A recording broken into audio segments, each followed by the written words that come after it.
तमाम तारीफ़ें उस क्रिएटर के लिए जिसने इस यूनिवर्स को एक मकसद के तहत पैदा किया है। रिस्पेक्टेड जनाब जावेद अख्तर साहब, मिस्टर सौरभ द्विवेदी और respected audience, thank you all for being here today. आज की डिबेट में चूंकि हम बात करने वाले हैं डज गॉड एग्जिस्ट के टॉपिक पर, तो ये एक ऐसा टॉपिक है जिसके मुताल्लिक कोई भी डिसीजन लेने के लिए अलग अलग स्टैंडर्ड्स हो सकते हैं।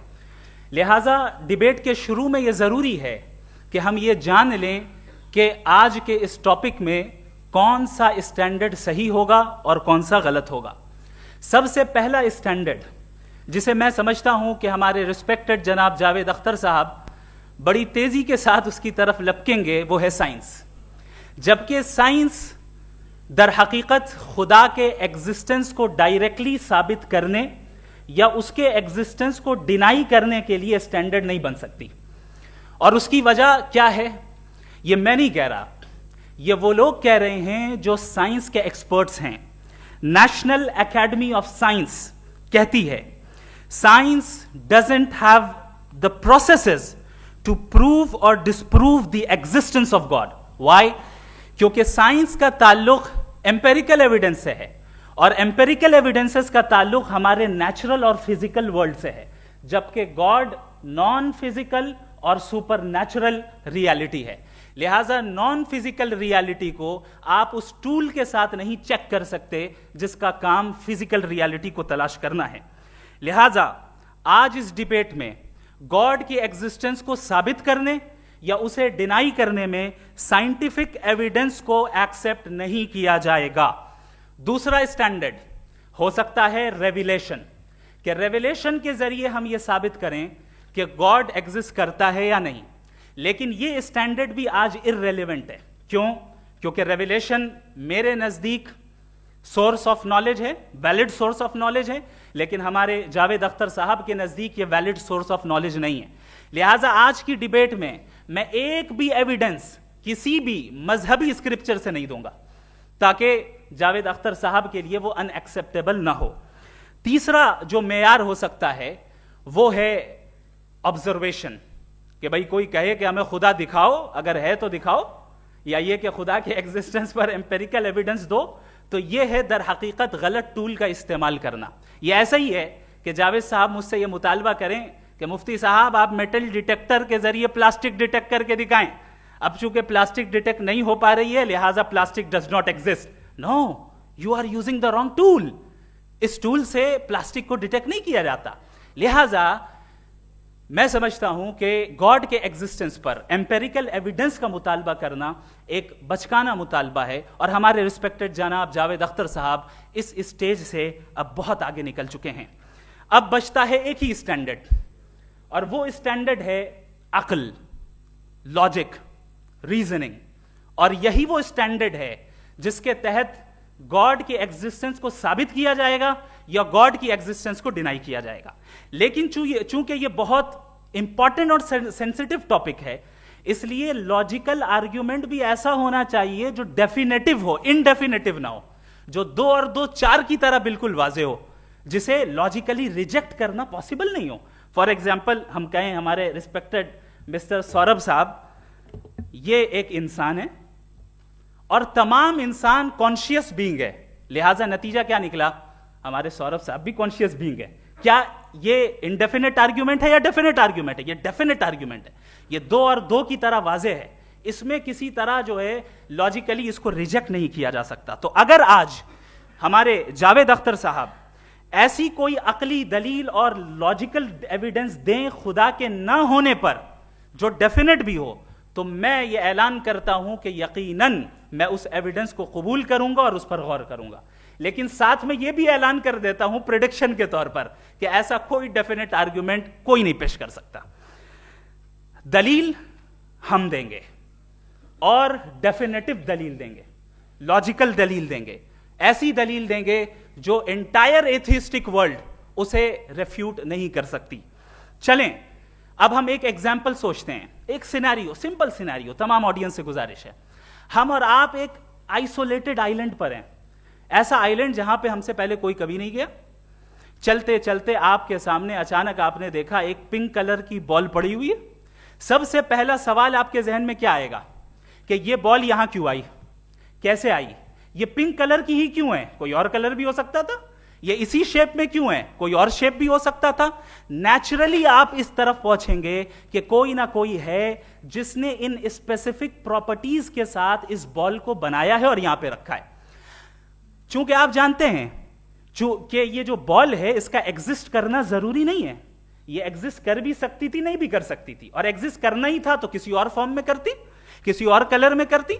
अब आप इस बॉल को एक्सपैंड करते चले जाएं, एक्सपैंड करते चले जाएं, एक्सपैंड करते चले जाएं, यहां तक कि ये बॉल यूनिवर्स के साइज की हो जाए। बताइए कि क्या साइज के बढ़ जाने से सवाल बदल जाएगा? हरगिज नहीं बदलेगा। अभी भी सवाल रहेगा ये यूनिवर्स कहां से आया, इन स्पेसिफिक प्रॉपर्टीज के साथ कहां से आया, क्यों आया, किसने बनाया, यह सवाल उस वक्त भी वैलिड रहेगा। लेकिन यह सवाल अगर हम जनाब जावेद अख्तर साहब से करें तो चूंकि इनका वर्ल्ड व्यू एथिस्टिक है, और सिर्फ इनका नहीं, मतलब जितने भी एथिस्ट हैं और एथिस्टिक वर्ल्ड व्यू को रखने वाले से अगर आप ये सवाल करें कि ये यूनिवर्स कहां से आया, तो इनका जवाब या तो आर्ग्यूमेंट फ्रॉम इग्नोरेंस होगा या डॉगमेटिक होगा। या तो ये कहेंगे कि मुझे नहीं पता कि ये कहां से आया, लिहाजा गॉड डज नॉट एग्जिस्ट, ये आर्ग्यूमेंट फ्रॉम इग्नोरेंस है, या ये कहेंगे कि ये यूनिवर्स खुद ब खुद बन गया। इसका मतलब ये है कि उस बॉल को भी खुद ब खुद बन जाना चाहिए, लेकिन बॉल के ताल्लुक से ये एक्सप्लेनेशन एक्सेप्ट नहीं की जाएगी कि ये खुद ब खुद बन गई, लेकिन यूनिवर्स के ताल्लुक से कर दिया जाएगा। इसे हम दूसरे अल्फाज में डॉगमा भी कह सकते हैं। दूसरी चीज, हमारे जावेद अख्तर साहब जरूर गॉड ऑफ गैप्स की मिसाल भी जरूर देंगे, और मिसाल देंगे कि पहले जमाने में बिजलियां कड़कती थी तो लोगों ने किसी एक खुदा की तरफ, और बारिश होती थी तो दूसरे खुदा की तरफ मंसूब कर दिया, उनके पास दलील नहीं थी। यह हमारा वर्ल्ड व्यू है ही नहीं, यह हमारा वर्ल्ड व्यू है ही नहीं, क्योंकि नेचुरल फेनोमेना के प्रोसेस की इंटरप्रिटेशन को जान लेने से यह कहां से साबित हो गया कि गॉड एग्जिस्ट नहीं करता है। इस पर मैं इंशाअल्लाह अभी आगे बात करूंगा। आप हजरात ये भी देखेंगे, और मैं ये एक्सपेक्ट करता हूं कि हमारे रिस्पेक्टेड जनाब जावेद अख्तर साहब जरूर इमोशनल आर्ग्यूमेंट्स भी देंगे, जो कि एक लॉजिकल फेलेसी है जब बात आती है ट्रुथ को डिसाइड करने में। क्यों? मिसाल के तौर पर वो कहेंगे कि अगर गॉड है तो ईविल क्यों एग्जिस्ट करता है, जबकि मैं कहता हूं ईविल का एग्जिस्ट करना गॉड के एग्जिस्ट करने की दलील है, उसके खिलाफ नहीं है। चूंकि अगर गॉड है तो हम सब उसके सामने अकाउंटेबल हैं, और अगर हम अकाउंटेबल हैं तो अकाउंटेबिलिटी के लिए ईविल का मौजूद होना जरूरी है, उसके बगैर हम अकाउंटेबल नहीं हो सकते। और अगर हम अकाउंटेबल नहीं हैं तो हम जनाब जावेद अख्तर साहब से पूछेंगे कि आप बताएं कि फिर सफरिंग इस दुनिया में क्यों है? अगर खुदा नहीं है तो सफरिंग क्यों है? और उन लोगों के जज्बे का क्या जिनके अंदर सफरिंग के बाद इंतकाम लेने का जज्बा पाया जाता है और वो इस दुनिया से ऐसे ही चले गए, क्या उनकी सारी तकलीफें बेकार चली जाएंगी? अब आ जाएं उसी एग्जाम्पल की तरफ कि बॉल, मुझसे अगर कोई पूछे इस बॉल को किसने बनाया, और या इस एक्सपेंडेड बॉल को किसने बनाया, मैं कहूंगा कि चूंकि ये यूनिवर्स और इस यूनिवर्स की तमाम चीजें कॉन्टिंजेंट हैं। कॉन्टिंजेंट होने का मतलब ये होता है कि जो अपने एग्जिस्टेंस पे किसी के ऊपर डिपेंड करती हो, तो जाहिर है ये यूनिवर्स कॉन्टिंजेंट है। और अगर कोई चीज कॉन्टिंजेंट नहीं है तो मैं रिक्वेस्ट करूंगा कि मुझे दिखा दें कि कौन सी चीज यूनिवर्स में कॉन्टिंजेंट नहीं है, हम भी जरा गौर कर लें और हम भी देख लें। और जब कॉन्टिंजेंट चीजें मौजूद हैं तो फिलोसोफर्स की इस्तिलाह के मुताबिक, हम उस टर्मिनोलॉजी के मुताबिक हम उस जगह तक पहुंचते हैं और उस हस्ती तक पहुंचते हैं जिसे नेसेसरी बीइंग कहा जाता है, कि ये वो नेसेसरी बीइंग है जिसका मौजूद ना होना नामुमकिन हो। क्योंकि अगर ये मौजूद ना हो तो सारी चीजें एग्जिस्टेंस में आएंगी ही नहीं, और ये सारी कॉन्टिंजेंट चीजें उसी के ऊपर डिपेंड करती हैं। अब अगर आप ये सवाल करते हैं कि फिर उस हस्ती को किसने बनाया, फिर उसका कॉज क्या है, फिर उसका कॉज क्या है, फिर उसका कॉज क्या है, और एंडलेसली चले जाएं, इसे हम कहते हैं इन्फिनिट रिग्रेस ऑफ कॉजेस, जो कि लॉजिकल फेलेसी है। कॉन्सेप्चुअली इन्फिनिटी पॉसिबल है। मिसाल के तौर पे न्यूमेरिकल्स 1 2 3 गिनते चले जाएं, इन्फिनिट नंबर्स हैं। मैं कॉन्सेप्चुअली बात नहीं कर रहा, प्रैक्टिकली रियलिटी में साबित करके दिखाएं कि infinite regress of causes possible हैं या नहीं। अगर पॉसिबल हैं तो हम मान लेंगे, मिसाल दे दें, और पॉसिबल नहीं है तो एक ही ऑप्शन बचता है जिसे हम कहते हैं नेसेसरी बीइंग। ऐसी नेसेसरी बीइंग जो इंडिपेंडेंट है, क्योंकि अगर वो डिपेंडेंट हुई तो वो नेसेसरी नहीं रहेगी। ऐसी इंडिपेंडेंट बीइंग जो इटर्नल है, अगर वो इटर्नल नहीं होगी, उसकी बिगिनिंग होगी तो वो खुद कॉन्टिंजेंट है। ऐसी बीइंग जो पावरफुल है, क्योंकि कॉन्टिंजेंट को एक्चुअलाइज करने के लिए पावर चाहिए। ऐसी बीइंग जो इंटेलिजेंट है और नॉलेजेबल है, क्योंकि ये यूनिवर्स स्पेसिफिक फॉर्म और स्पेसिफिक लॉज ऑफ नेचर के तहत प्रिसाइजली चल रहा है। Thank you. थैंक यू मुफ्ती साहब। मैं इन दलीलों के बाद जावेद अख्तर साहब से गुजारिश करूंगा, आप बैठ के बोलना चाहेंगे या वहाँ जी।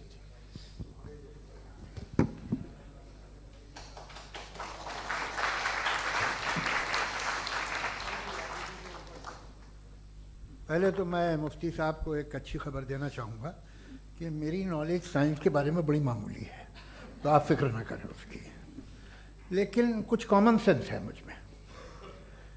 देखिए, ये खुदा का तस्वुर कोई नया तस्वुर नहीं है, ये सदियों से रहा है। ये कुछ रिलीजन 3000 साल पुराने होंगे, 4000 साल पुराने होंगे, लेकिन इंसान कोई 10,000 12,000 साल से एग्जिस्ट करता है होमोसेपियन की शक्ल में, और हमेशा कुछ ना कुछ मज़हब रहे। ये मज़हब जाहिलों के नहीं थे, ये मज़हब एक ऐसी ग्रीक सोसाइटी के थे जहाँ बड़े बड़े फिलोसफर्स पैदा हुए। ये मज़हब इजिप्शियंस के थे जिन्होंने पिरामिड्स बनाए थे। ये रोमन्स के थे कि जिनका आर्किटेक्चर और सेनेट यानी पहली बुनियाद डेमोक्रेसी की लिमिटेड थी, मगर डेमोक्रेसी थी, ये उन लोगों ने किए थे। तो इनका जो जुपिटर था, रा था, ज़्यूस था, उन्हें उस पर इतना ही एतमाद था जितना आज किसी मजहबी आदमी को अपने खुदा पे होगा। क्रिश्चियनिटी आने से पहले यूरोप में एक मज़हब था, जर्मेनिक रिलीजन। उसका एक खुदा था, उसकी एक बीवी थी, उसके 2 बेटे थे, एक बेटी थी। फिर जर्मनी में जब यूरोप में क्रिश्चियनिटी आई तो वो खुदा, उसकी बीवी और पूरे ख़ानदान चला गया। तो हमने, अगर हम हिस्ट्री देखें तो खुदा जो हैं वो ज़्यादातर फ़नी हैं, वो हमेशा रहे नहीं। और वो जो लोग इन्हें मानते थे उनको आप कहें वो तो जाहिल थे, उन्हें तो कुछ पता ही नहीं था, ऐसा नहीं है। वो अपने वक्त में बड़े काबिल लोग थे और अपने वक्त में उन्होंने बड़े बड़े काम किए हैं, फिलोसफर्स थे, साइंटिस्ट थे, लेकिन उनका मज़हब कहाँ गया, उनके खुदा कहाँ गए? आज जो खुदा हैं दुनिया में लोग उन्हें मानते हैं। आपको क्या मालूम कि कितने बरसों के बाद क्या होने वाला है? हम यूरोप में देखते हैं तो चर्च खाली हैं। तो वक्त के साथ चीज़ें बदलती हैं। जहाँ तक इसका ताल्लुक़ है मज़हबों का, हर मज़हब आपसे एक चीज़ मांगता है, फेथ। ये फेथ क्या चीज़ होती है? What is the difference between faith and belief? ये तो बहुत ही अहमखाना बात होगी कि कोई आदमी कहे साहब अगर खुदा है तो मुझे दिखाइए। ये तो जाहिलाना बात हुई। मैंने तो नॉर्थ पोल नहीं देखा है, मगर मैं मानता हूँ कि नॉर्थ पोल है। मैं क्यों मानता हूँ?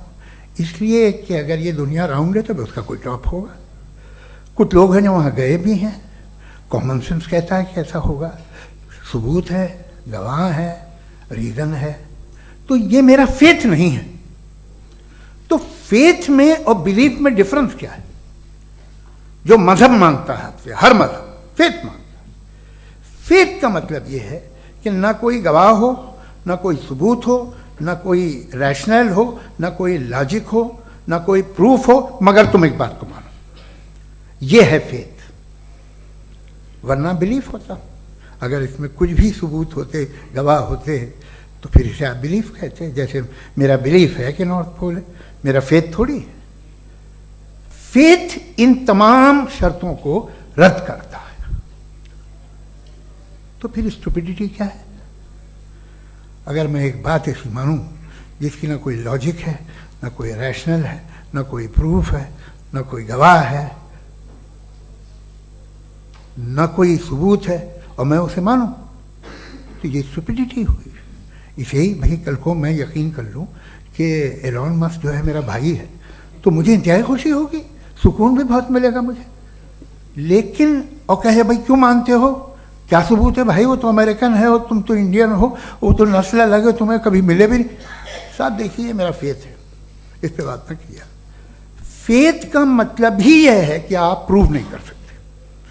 अगर आप प्रूव कर सकते हो तो फेथ की जरूरत ही नहीं, फिर तो आप बात करेंगे, आप कितनी बहस कर लीजिए। अल्टीमेटली दुनिया का हर मजहब फेथ पे टिका है, और फेथ का मतलब है एक ऐसा यकीन जिसका कोई सबूत, कोई गवाह, कोई रैशनल नहीं। अब आप ये कहें, क्या आप ये क्यों कह रहे हैं कि साहब ये कायनात किसने बनाई? कमाल ये है कि आपने बताया कि एक आइलैंड पे गए और एक बॉल देखी। आपने ये नहीं कहा कि आइलैंड किसने बनाया, आपको सिर्फ बॉल पे हैरत हुई। हमने आइलैंड पे हमने हैरत नहीं की, होते हैं island.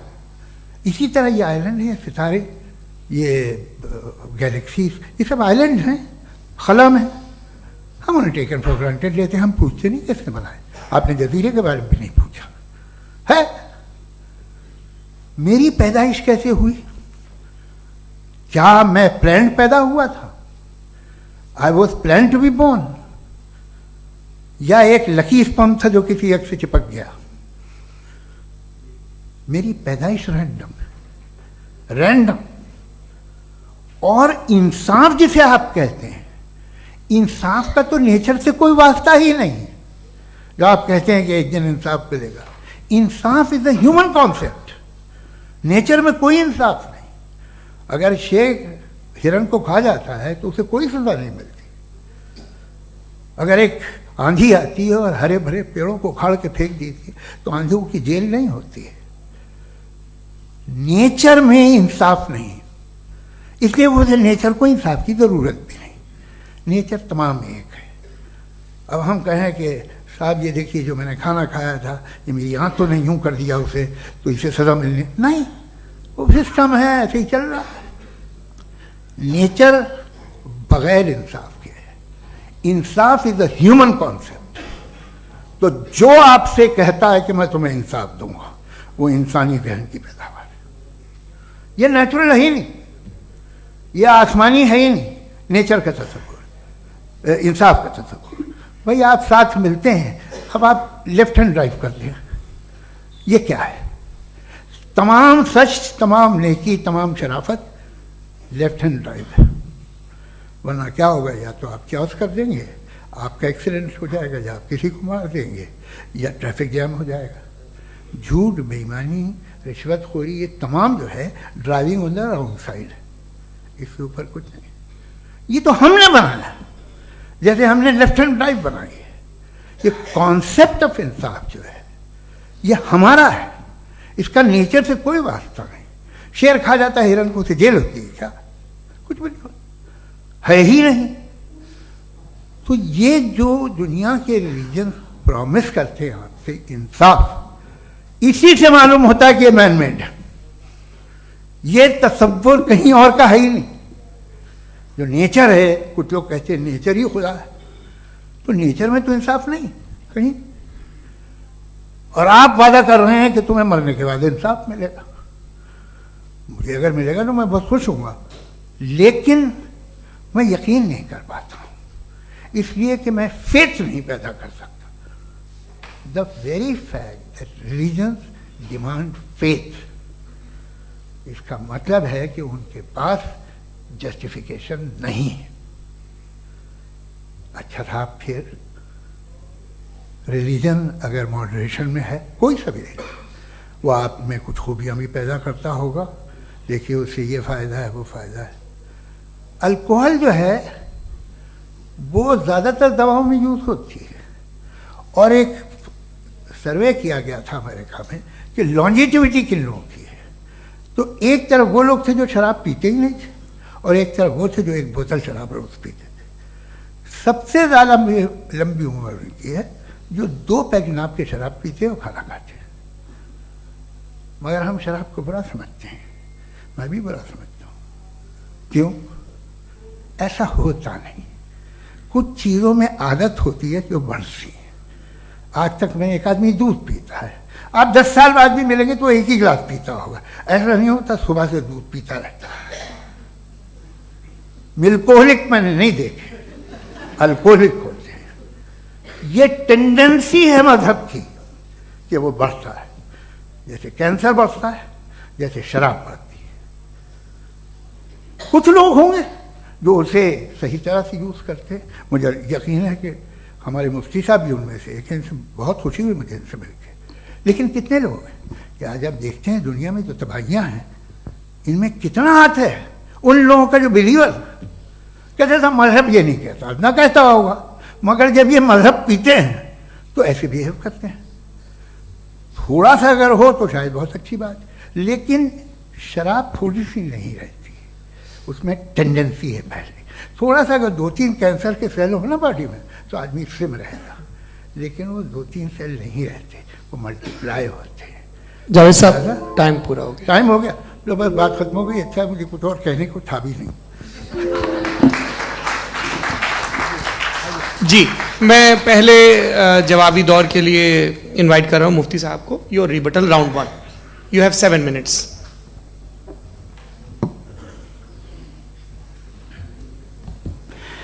Thank you very much Javed साहब, आपकी बात को सुनकर बड़े महजूज हुए हम लोग। महजूज, डू यू अंडरस्टैंड?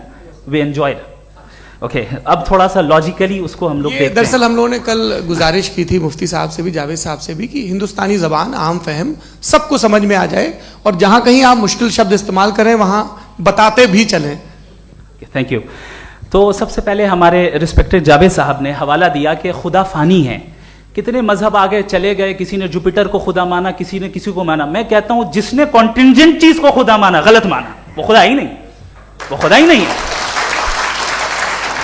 हम तो नेसेसरी बीइंग को साबित करने बैठे हैं, वो नेसेसरी कॉज जो इटरनल है, जो अबदी भी है और अजली भी है। हम किसी और को साबित करने नहीं बैठे। दूसरी चीज उन्होंने कहा कि फेथ एंड बिलीफ, ये एक ऐसी डेफिनेशन है फेथ की जो इन्होंने पहली मर्तबा पेश की है, या माफ कीजिएगा, इन्होंने पहली मर्तबा पेश नहीं की है, रिचर्ड डॉकिंस ने पहली मर्तबा पेश की है। मुझे मालूम है ये सोर्स कहां से है। एपिस्टेमोलॉजिकली फेथ और बिलीफ का फर्क आप इस तरह नहीं कर सकते सर। फेथ सही भी होता है, गलत भी होता है, बिलीफ सही भी होता है, गलत भी होता है। जो लॉजिक, रीजन और एविडेंस से बैक्ड होगा वो फेथ सही होगा। और आप जिस फेथ की बात कर रहे हैं कि इलॉजिकल है और उसके पीछे नहीं है, तो we are on the same page. हम नहीं मानते उस फेथ को, जो फेथ ऐसा हो जिसके पीछे कोई लॉजिक ना हो, एविडेंस ना हो, हम नहीं मानते। हम तो उस फेथ के कायल हैं जिसके पीछे लॉजिक हो और एविडेंस हो। तो बिलीफ सही भी होता है, गलत भी होता है, फेथ भी सही होता है और गलत भी होता है। तो आज फेथ और बिलीफ के डिफरेंस पे बात नहीं हो रही है। आज आप चाहे फेथ एक्सेप्ट कर लें या बिलीफ एक्सेप्ट कर लें, आज ये बात होगी कि ट्रूथ क्या है, चाहे ट्रू बिलीफ सही है या ट्रू फेथ सही है, और फॉल्स फेथ क्या है और फॉल्स बिलीफ क्या है, बात इस पे हो रही। दूसरी चीज इन्होंने पूछा, स्टुपिडिटी फिर क्या है? अगर फेथ रिलीजन स्टुपिडिटी नहीं है तो और क्या है? चूंकि फेथ का मुतालबा करते हैं तो स्टुपिडिटी क्या है? मैं कहता हूं स्टुपिडिटी एथिज्म है। उसकी वजह यह है कि आप एक सड़क पे जा रहे हो और आप किसी गार्डन में जाएं और देखें वहां लिखा है फूलों के साथ, I love Javed Akhtar, and I really do, I love you sir. So जब आप वहां पर पहुंचे तो वहां पहुंचकर अब ये बताएं, क्या आप ये कहेंगे वाह व्हाट अ नेचुरल सिलेक्शन? ये क्या नेचुरल सिलेक्शन है? नहीं, ये प्रिसाइजली डिजाइंड है, इसके पीछे डिजाइनर है।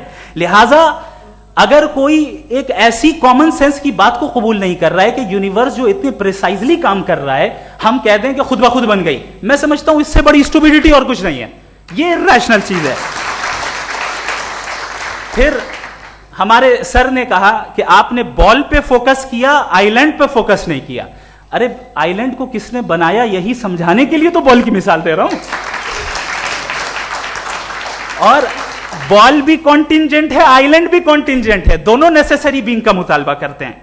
आगे इन्होंने कहा कि नेचर में कोई इंसाफ नहीं है, हम डिसाइड करते हैं कि मोरालिटी क्या होती है, इंसाफ क्या होता है, हम डिसाइड करते हैं। जैसे ड्राइविंग सीट में ट्रैफिक वाला, ये तो किसी खुदा ने नहीं कहा, ये है, इसे कहते हैं फॉल्स इक्विवेलेंस, ये एक लॉजिकल फेलेसी है।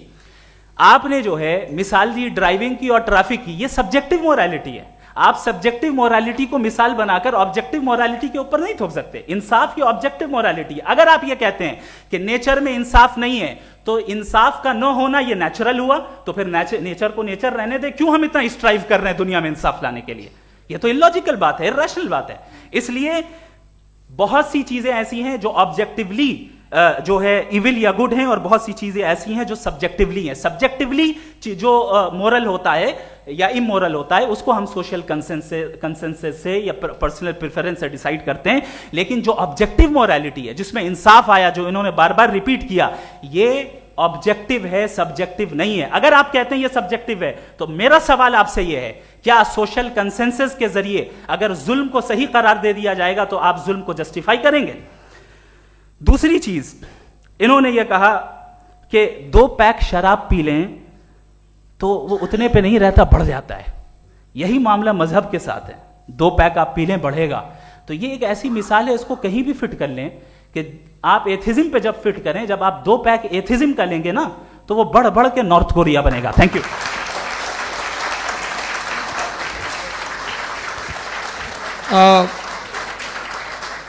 फर्स्ट राउंड की रिबटल के लिए मैं जावेद साहब को इनवाइट कर रहा हूं। आपके पास 7 मिनट का वक्त है, रीसेट कर दीजिएगा प्लीज।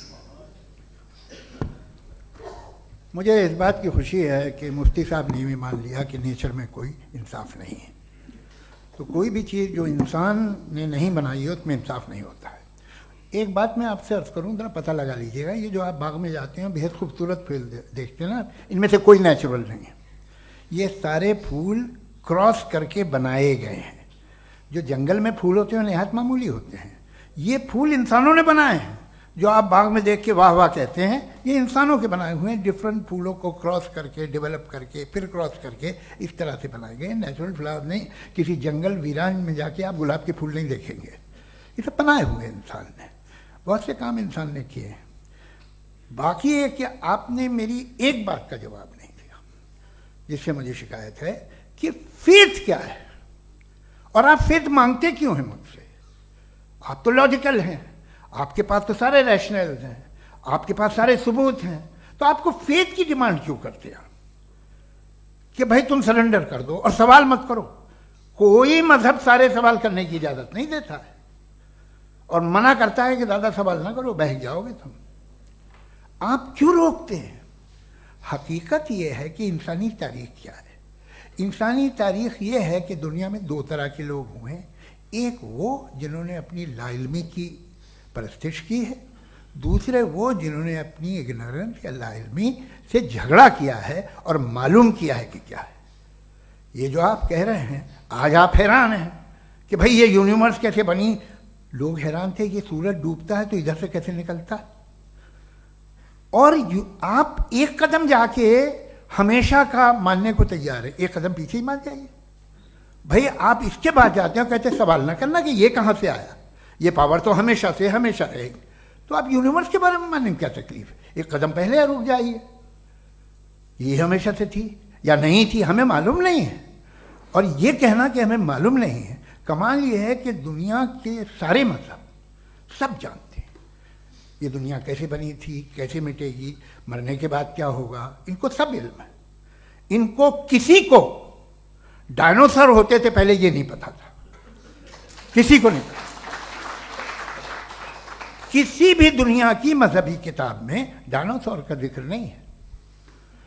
लेकिन बाकी सब बातें, how to make universe in 4 easy lessons and बाकी सब पता है। जिसको सब पता है वो गड़बड़ है।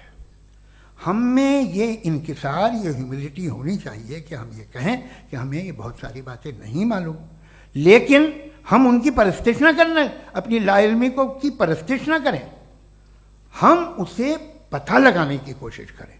जिस दुनिया में आप बैठे हैं सर, ये हॉल जो है, ये इलेक्ट्रिसिटी जो है, ये माइक जो है, जिस हवाई जहाज से आप आए थे, वो जिस कार से आप यहाँ आए हैं, ये सब उन लोगों की बनाई हुई है जिन्होंने सवाल किए थे।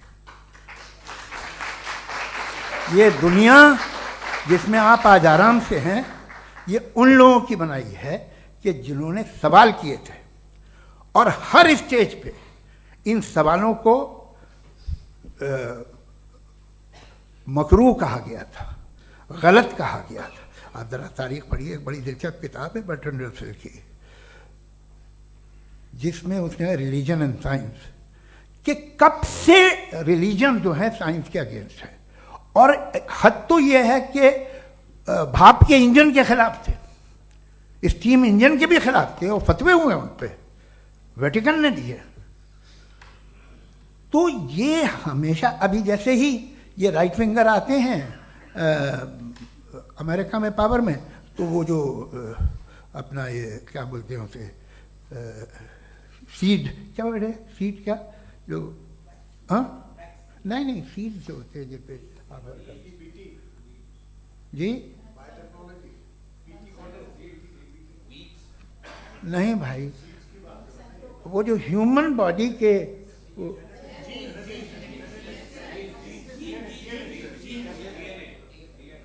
उस पर रिसर्च बंद हो जाती है, रिपब्लिकन नहीं करने देते।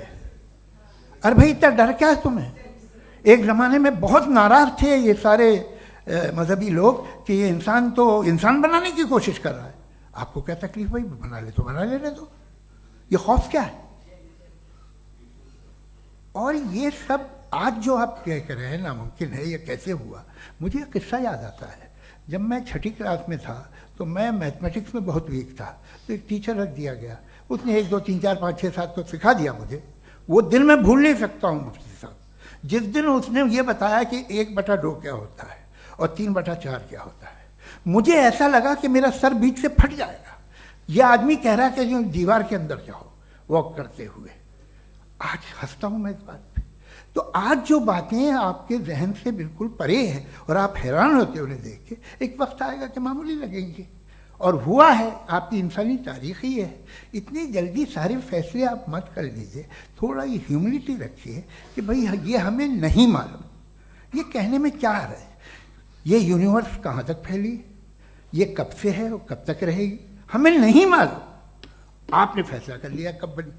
ये आपके हिसाब से कोई 14 बिलियन ईयर बनी जो समझा जाता है। उससे पहले हजारों करोड़ों अरबों साल तक खुदा बैठा क्या कर रहा था? खामोश बैठा था, ऐसे ही जमाइयाँ ले रहा था। फिर उसे आइडिया आया, यार एक काम करते, वक्त अच्छा गुजर जाएगा, यूनिवर्स पर आपसे सोचिए। वो तो हमेशा से है ना, मगर यूनिवर्स हमेशा से नहीं है, ये तो बनाई गई है। और उससे पहले क्या था, इनका क्या काम था? कैसी बात है, ये बड़ा आसान है। जो बात हमें आज धीरे धीरे पता चली है, बरसों 2000 और 2500 साल पहले आपको किसी ने बता दिया कि क्या था, आप मान गए, और तब से वही मान रहे हैं जो 2500 साल पहले कहा गया था। सब कुछ बदल गया है, सॉल्व हो रही हैं चीज़ें। अभी साइंस बिल्कुल दावा नहीं करती, या कोई फिलोसफर ये दावा नहीं करता कि हमें सब मालूम, बल्कि वो कहता है कि हमें जितना मालूम होता है उससे ये मालूम होता है कि हमें कितना कम मालूम। तो हम अपनी जहालत से लड़ें, उसकी परस्तिश न करें। जी, टाइम है। Thank you so much. मैं तर्कों की श्रृंखला में राउंड 2 के लिए मुफ्ती साहब को आमंत्रित कर रहा हूँ। आपके पास एक बार फिर से 7 मिनट का वक्त है। शुक्रिया। जनाब जावेद अख्तर साहब कई मर्तबा दोहरा रहे हैं कि फेथ का मतलब बताइए, फेथ का मतलब बताइए। मैंने बता दिया, फेथ सही भी होता है, गलत भी होता है। और आज हम फेथ पे बात नहीं कर रहे, हम ट्रुथ और डज गॉड एग्जिस्ट पे बात कर रहे हैं। क्या डज गॉड एग्जिस्ट, ये ट्रुथ यानी गॉड है या नहीं है, इसमें से दोनों ट्रुथ क्या है। अब आप उसे फेथ कह लें, बिलीफ कह लें, नॉट माई बिजनेस। उसके बाद आपने कहा कि भाई सवाल करने से मजहब रोकता है। मैं कहता हूं जो रोकता है वो रोकता होगा, मैं नहीं रोकता, बल्कि सवाल करें, सवाल करना चाहिए। सवाल कर करके तो हम आगे बढ़ते हैं, तरक्की करते हैं, और इसीलिए मैं आज यहां पे आया हूं। लेकिन सवाल सिर्फ खुदा से नहीं होगा, आपसे भी होगा। सवाल एथिज्म से भी होगा, सवाल सिर्फ मजहब से नहीं होगा, सबसे होगा। और आज मैं सवाल करूंगा और उम्मीद है कि आप जवाब देंगे। अभी तक आपने वैसे कॉन्टिंजेंसी आर्ग्यूमेंट का कोई जवाब नहीं दिया।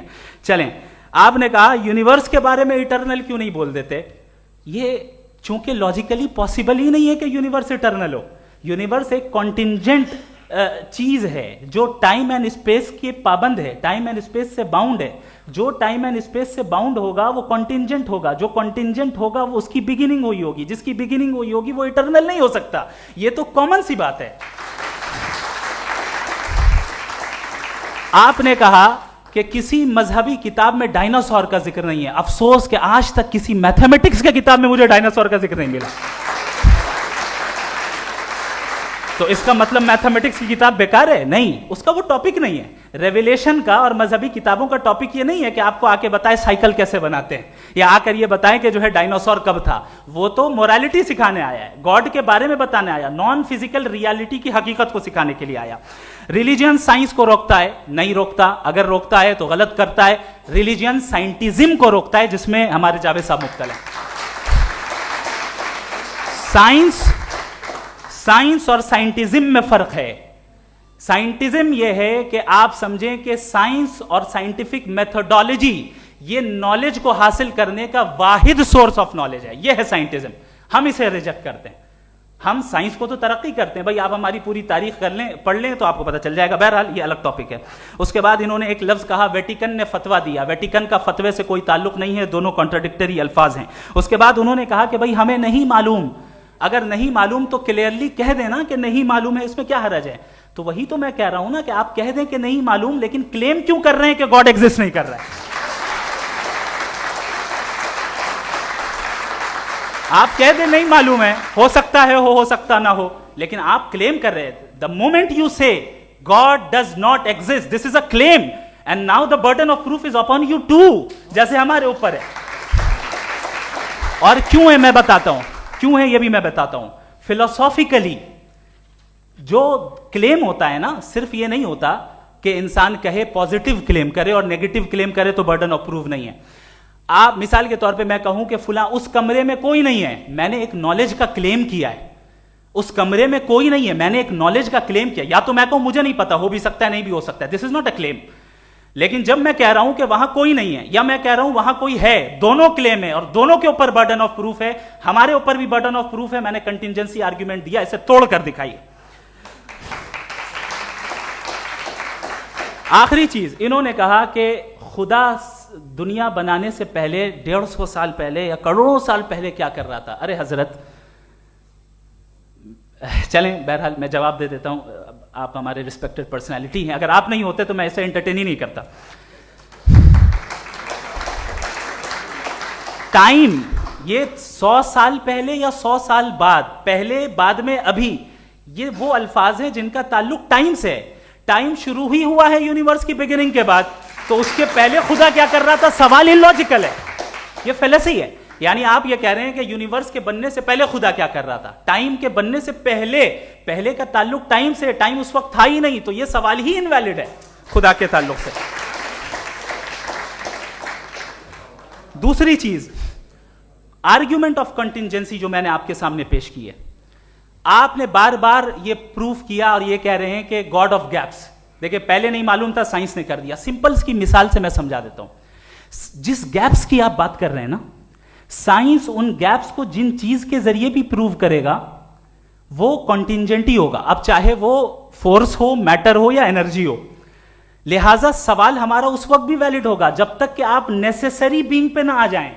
और इन्फिनिट रिगरेस पॉसिबल नहीं है of causes in practical world, तो जाहिर है कहीं रुकना पड़ेगा, जहां रुकेंगे वही खुदा है। दूसरी चीज, आपने ये कहा, क्या कह रहा था मैं, किस पॉइंट को? What? Oh no, after that. Just now. हाँ, जहां रुकेंगे वही खुदा है। बहरहाल, तो टाइम का जिक्र हो गया, गॉड ऑफ गैप, सॉरी, या इसकी एक मिसाल आप ले लें। एक कार है, एक साहब ने देखा कि भाई कार जो है उसके व्हील्स कितने अच्छे लगे हुए हैं, सही जगह पे। स्टीयरिंग जो है कितने अच्छे जगह पे लगी हुई है, और सीट्स कितने वेल डिजाइंड है, कितनी प्रिसाइजली ये कार काम कर रही है। तो जरूर कोई ना कोई इसे क्रिएट किया है, किसी ने क्रिएट किया है। अब जावेद साहब आए और कहे, अरे जनाब बोनेट खोलिए, इसमें इंजन है, इंजन इस कार को चला रहा है, hence prove no one has created the car. This is illogical, this is irrational. आपने इंजन के जरिए उस गैप को तो साबित किया, लेकिन क्या उससे कार की जो क्रिएशन है और उसका जो क्रिएटर है ये इम्पॉसिबल हो जाए? ऐसा पॉसिबल है? उसका सवाल खत्म हो जाए? ऐसा पॉसिबल है? नहीं। आपने गैप्स को फिल करके, कॉन्टिंजेंट चीजों से गैप्स को फिल करके हमारे ऑब्जर्वेशन को और ब्रॉड कर दिया। अब हमें और पता चल गया कि ये जो कार है इसका सिस्टम कितना ज्यादा कॉम्प्लेक्स है। पहले कम समझते थे, अब कॉम्प्लेक्सिटी और ज्यादा वाजे हो गई। अब हमें समझ में आ रहा है कि हमारी सर्टेनिटी और बढ़ गई कि जरूर इस कार को किसी ना किसी ने बनाया। यही मामला यूनिवर्स का है। साइंस हमेशा फिजिकल वर्ल्ड की चीजों को ही फिल करती जाएगी और फिजिकल चीजों से ही करती जाएगी, चूंकि एम्पेरिकल एविडेंस का ताल्लुक फिजिकल वर्ल्ड से है। आप साइंस के जरिए मेटाफिजिकल रियलिटी को कभी साबित नहीं कर सकते। ये रॉन्ग टूल का इस्तेमाल करना है। ये वही काम है कि आप मेटल डिटेक्टर से प्लास्टिक डिटेक्टर करने चलें, जो कि जाहिर है सही नहीं है। Thank you.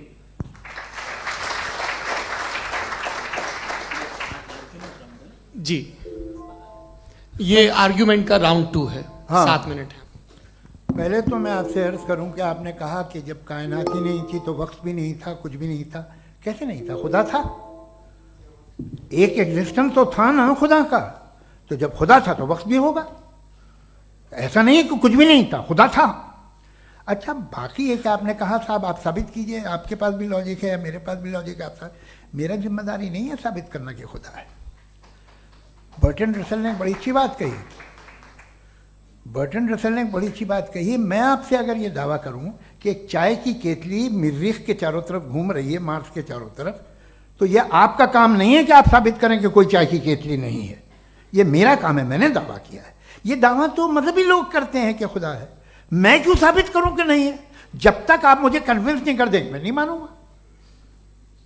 आपकी जिम्मेदारी है, मेरी जिम्मेदारी नहीं है। दोयम ये कि ये जो आप कह रहे हैं, जो गैप्स हैं, ये गैप जब जब किसी मजहब को चैलेंज करते हैं, जब ऐसा कोई बात आती है तो हंगामा हो जाता है कि जब वो चैलेंज करें किसी फेथ को। ये तमाम साइंस जो है इसे मुख्तलिफ जगहों पे मुख्तलिफ वक्तों में मजहब ने रोकने की कोशिश की है। ये किताब है religion and science, Burton Russell की, पढ़िएगा, अच्छी लगेगी आपको। तारीख ही है साइंस, मजहब की साइंस से उसका यही रिश्ता है। अच्छा, अब ये हम सोचें कि बहरहाल ये वजूद जो है मजहब और ये बिलीव इन गॉड इंसान को बेहतर बना देता है।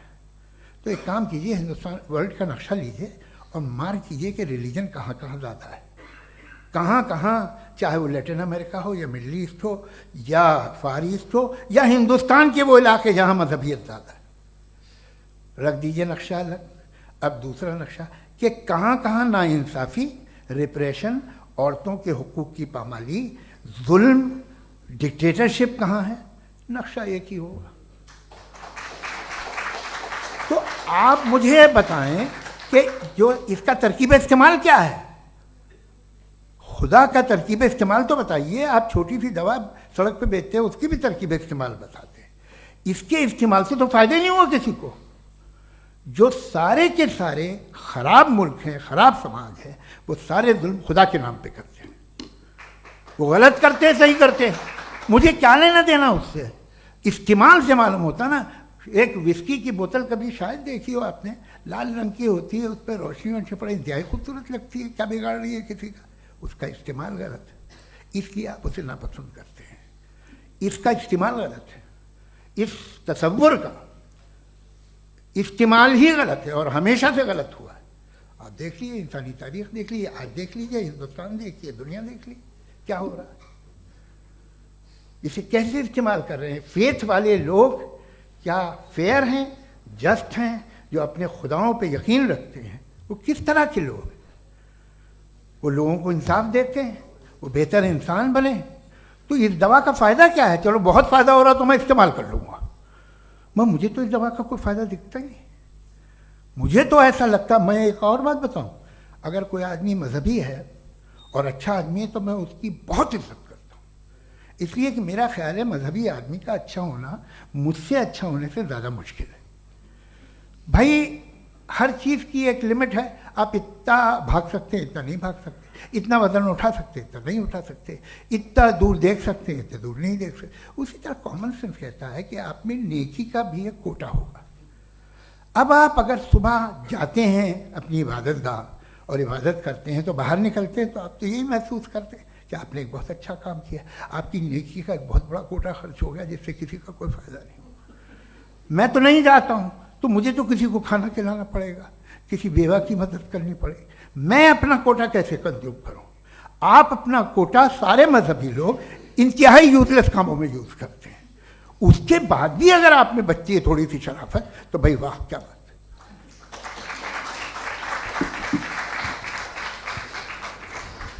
एक तो मुझे ये बात बहुत अच्छी लग रही है कि दोनों ही विद्वान समय को मानते हैं और बहुत समय से अपनी दलीलें और बाज दफ़ा समय से पहले अपनी तकरीरें पूरी करके अपनी अपनी कुर्सी पर बैठ रहे हैं।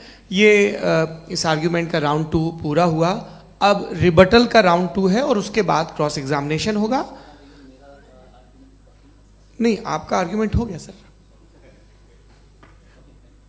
हमारे यहाँ स्कूल के सिलेबस में पंच परमेश्वर कहानी पढ़ाई जाती है, प्रेमचंद जी की लिखी हुई। आप निश्चिंत रहिए, आपके कोई राउंड में मिस नहीं होने दूंगा। रिबटल का राउंड 2, मुफ्ती शमाइल नदवी साहब।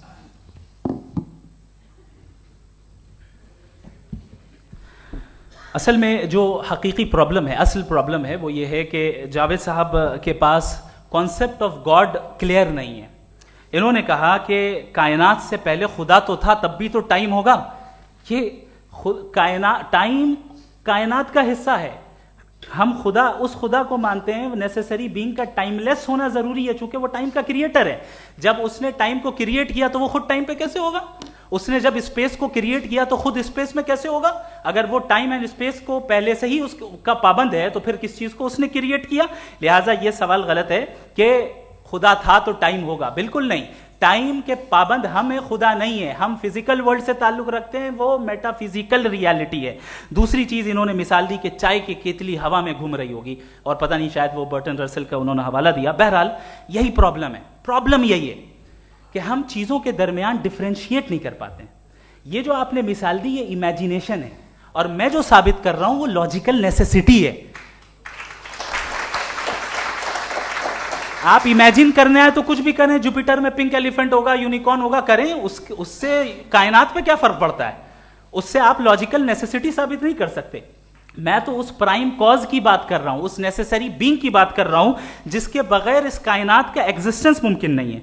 दूसरी चीज, मजहब को साइंस चैलेंज करती है वगैरह वगैरह, ये हमारा टॉपिक ही नहीं है।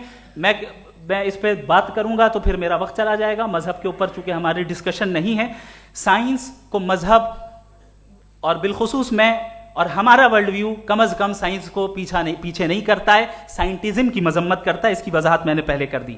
दूसरी चीज इन्होंने कहा वर्ल्ड का नक्शा लीजिए, वर्ल्ड मैप लीजिए, 2 अलग अलग जगह की। हजरत, मैंने ये होमवर्क किया था और मैंने मिडिल ईस्ट का एक नक्शा लिया और यूरोप का एक नक्शा लिया।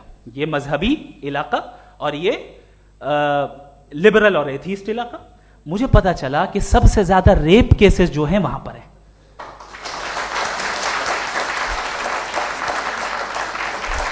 मुझे ये पता चला यूएन की रिपोर्ट के मुताबिक, मैं ये अपने घर से नहीं लेके आ रहा, कि जो वर्किंग वुमेन है यूरोपियन कंट्रीज में, उसमें 81% वुमेन सेक्सुअल हैरेसमेंट का वर्क में शुमार हो रही है। ये मिडिल ईस्ट में नहीं हो रहा है, वो मजहबी लोग हैं इसलिए नहीं हो रहा है। दूसरी चीज, आपने ये कहा कि मजहबी आदमी का अच्छा होना हमारे अच्छे होने से बहुत मुश्किल है, बहुत मुश्किल है। तो इसका मतलब यह है कि गॉड के अलावा आपके पास अच्छे और बुरे का कोई स्टैंडर्ड है। मैं चाहूंगा कि कन्वर्सेशनल स्टाइल वाली डिस्कशन और सेगमेंट पे इसी पे बात कर लेते हैं। Thank you very much.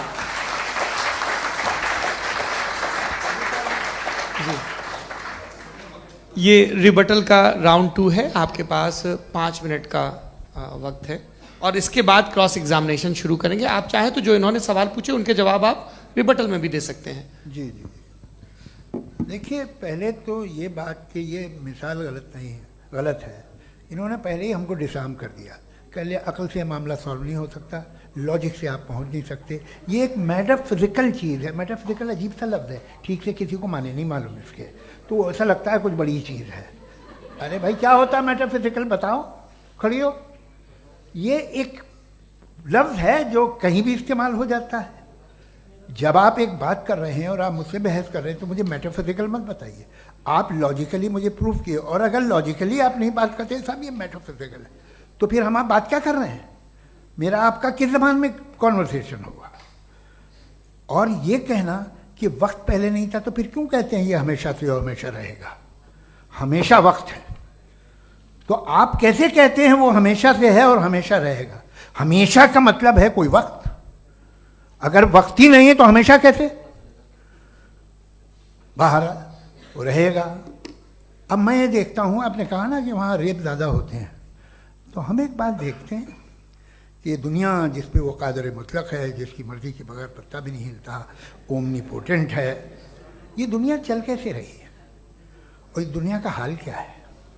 45,000 बच्चे जो 10 साल की उम्र से कम थे वो गाजा में मरे। भूख से काला हांडी में बच्चे मरते हैं और डिप्थेरिया से मरते हैं। डिप्थेरिया अजीब मर्ज है, गले में जाली बनना शुरू होती है, बच्चा नीला हो जाता है, गरीब का बच्चा, इसलिए कि उपास इलाज में। ये कादर मुतलक है जो चाहे कर दे, इससे आप दुआएं मांगते हैं हमारी ये काम कर दे वो कर दे, तो इसका मतलब डे टू डे लाइफ में वो इंटरफेयर करता है और ये देख रहा है वो। अगर वो वाकई भी है फॉर डिस्कशन सेक, तो मैं जब दुनिया देखता हूँ तो मेरे दिल में उसके लिए कोई इज्जत नहीं पैदा होती। ये क्या कर रहे हो तुम पूरे ऑल पावरफुल हो, ओमनीपोटेंट हो, ओमनी प्रेजेंट हो, तुम तो वहाँ गाजा में रहे होगे ना, तुम हर जगह हो। तुम देख रहे थे कि बच्चे की कैसे धज्जियां उड़ रही, तुम देख रहे थे, और तुम चाहते हो मैं तुम्हारी परस्तिश करूंगा, तुम हो भी। अरे यार, इसके अच्छे तो हमारे चीफ प्राइम मिनिस्टर हैं, कुछ तो ख्याल करते हैं। कमाल है, आप किसकी इबादत कर रहे हैं? अगर वो है भी, ये दुनिया नाइंसाफी से, जुल्म से, जबर से, तशद्दुद से भरी हुई। और आप ये मत कहिएगा कि वो देख रहा है और वो बताएगा एक दिन। अगर वो देख रहा है और इंटरफेयर नहीं करता तो आप दुआ क्यों मांगते? आप कहते हैं मेरा ये काम करा दे, इसके मतलब है वो दखल दे सकता है, वो आपको नौकरी दिलवा सकता है, भले दूसरे आदमी को न मिले, मगर आपका काम कर देगा चूंकि आपने दुआ मांगी है। तो जब वो आपको नौकरी दिला सकता है, लड़की की शादी कर सकता है, बेटे को ग्रीन कार्ड दिलवा सकता है, तो कम से कम ये जो मर रहे हैं बच्चे, इनको रोक दे, कुछ तो करे। मुझे तो दुनिया में, इस दुनिया का कोई मालिक है, इसका ओमनीपोटेंट कोई रूलर है, और ये दुनिया ऐसी चल रही है। मैं तो चाहूँगा कि भाई ना हो, अगर हो तो बड़ी शर्मिंदगी की बात है। शुक्रिया।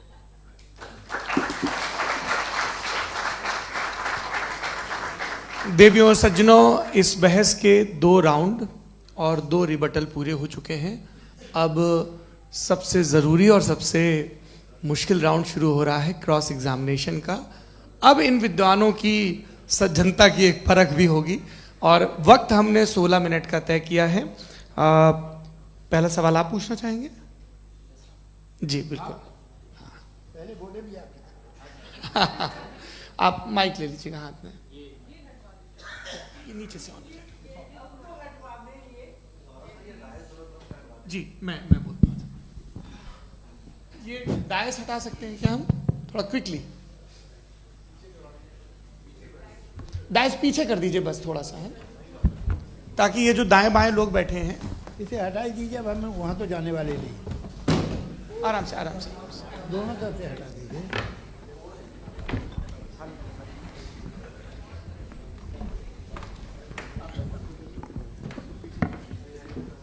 इस बीच आप लोग भी अपने अपने सवाल तैयार कर लें। ये ध्यान रखेंगे कि मैं यहाँ से सवाल लूँगा, आप लोगों को अपना हाथ ऊपर करना है, अपना नाम बताना है और अधिकतम 3 वाक्यों में अपना सवाल पूरा करना है।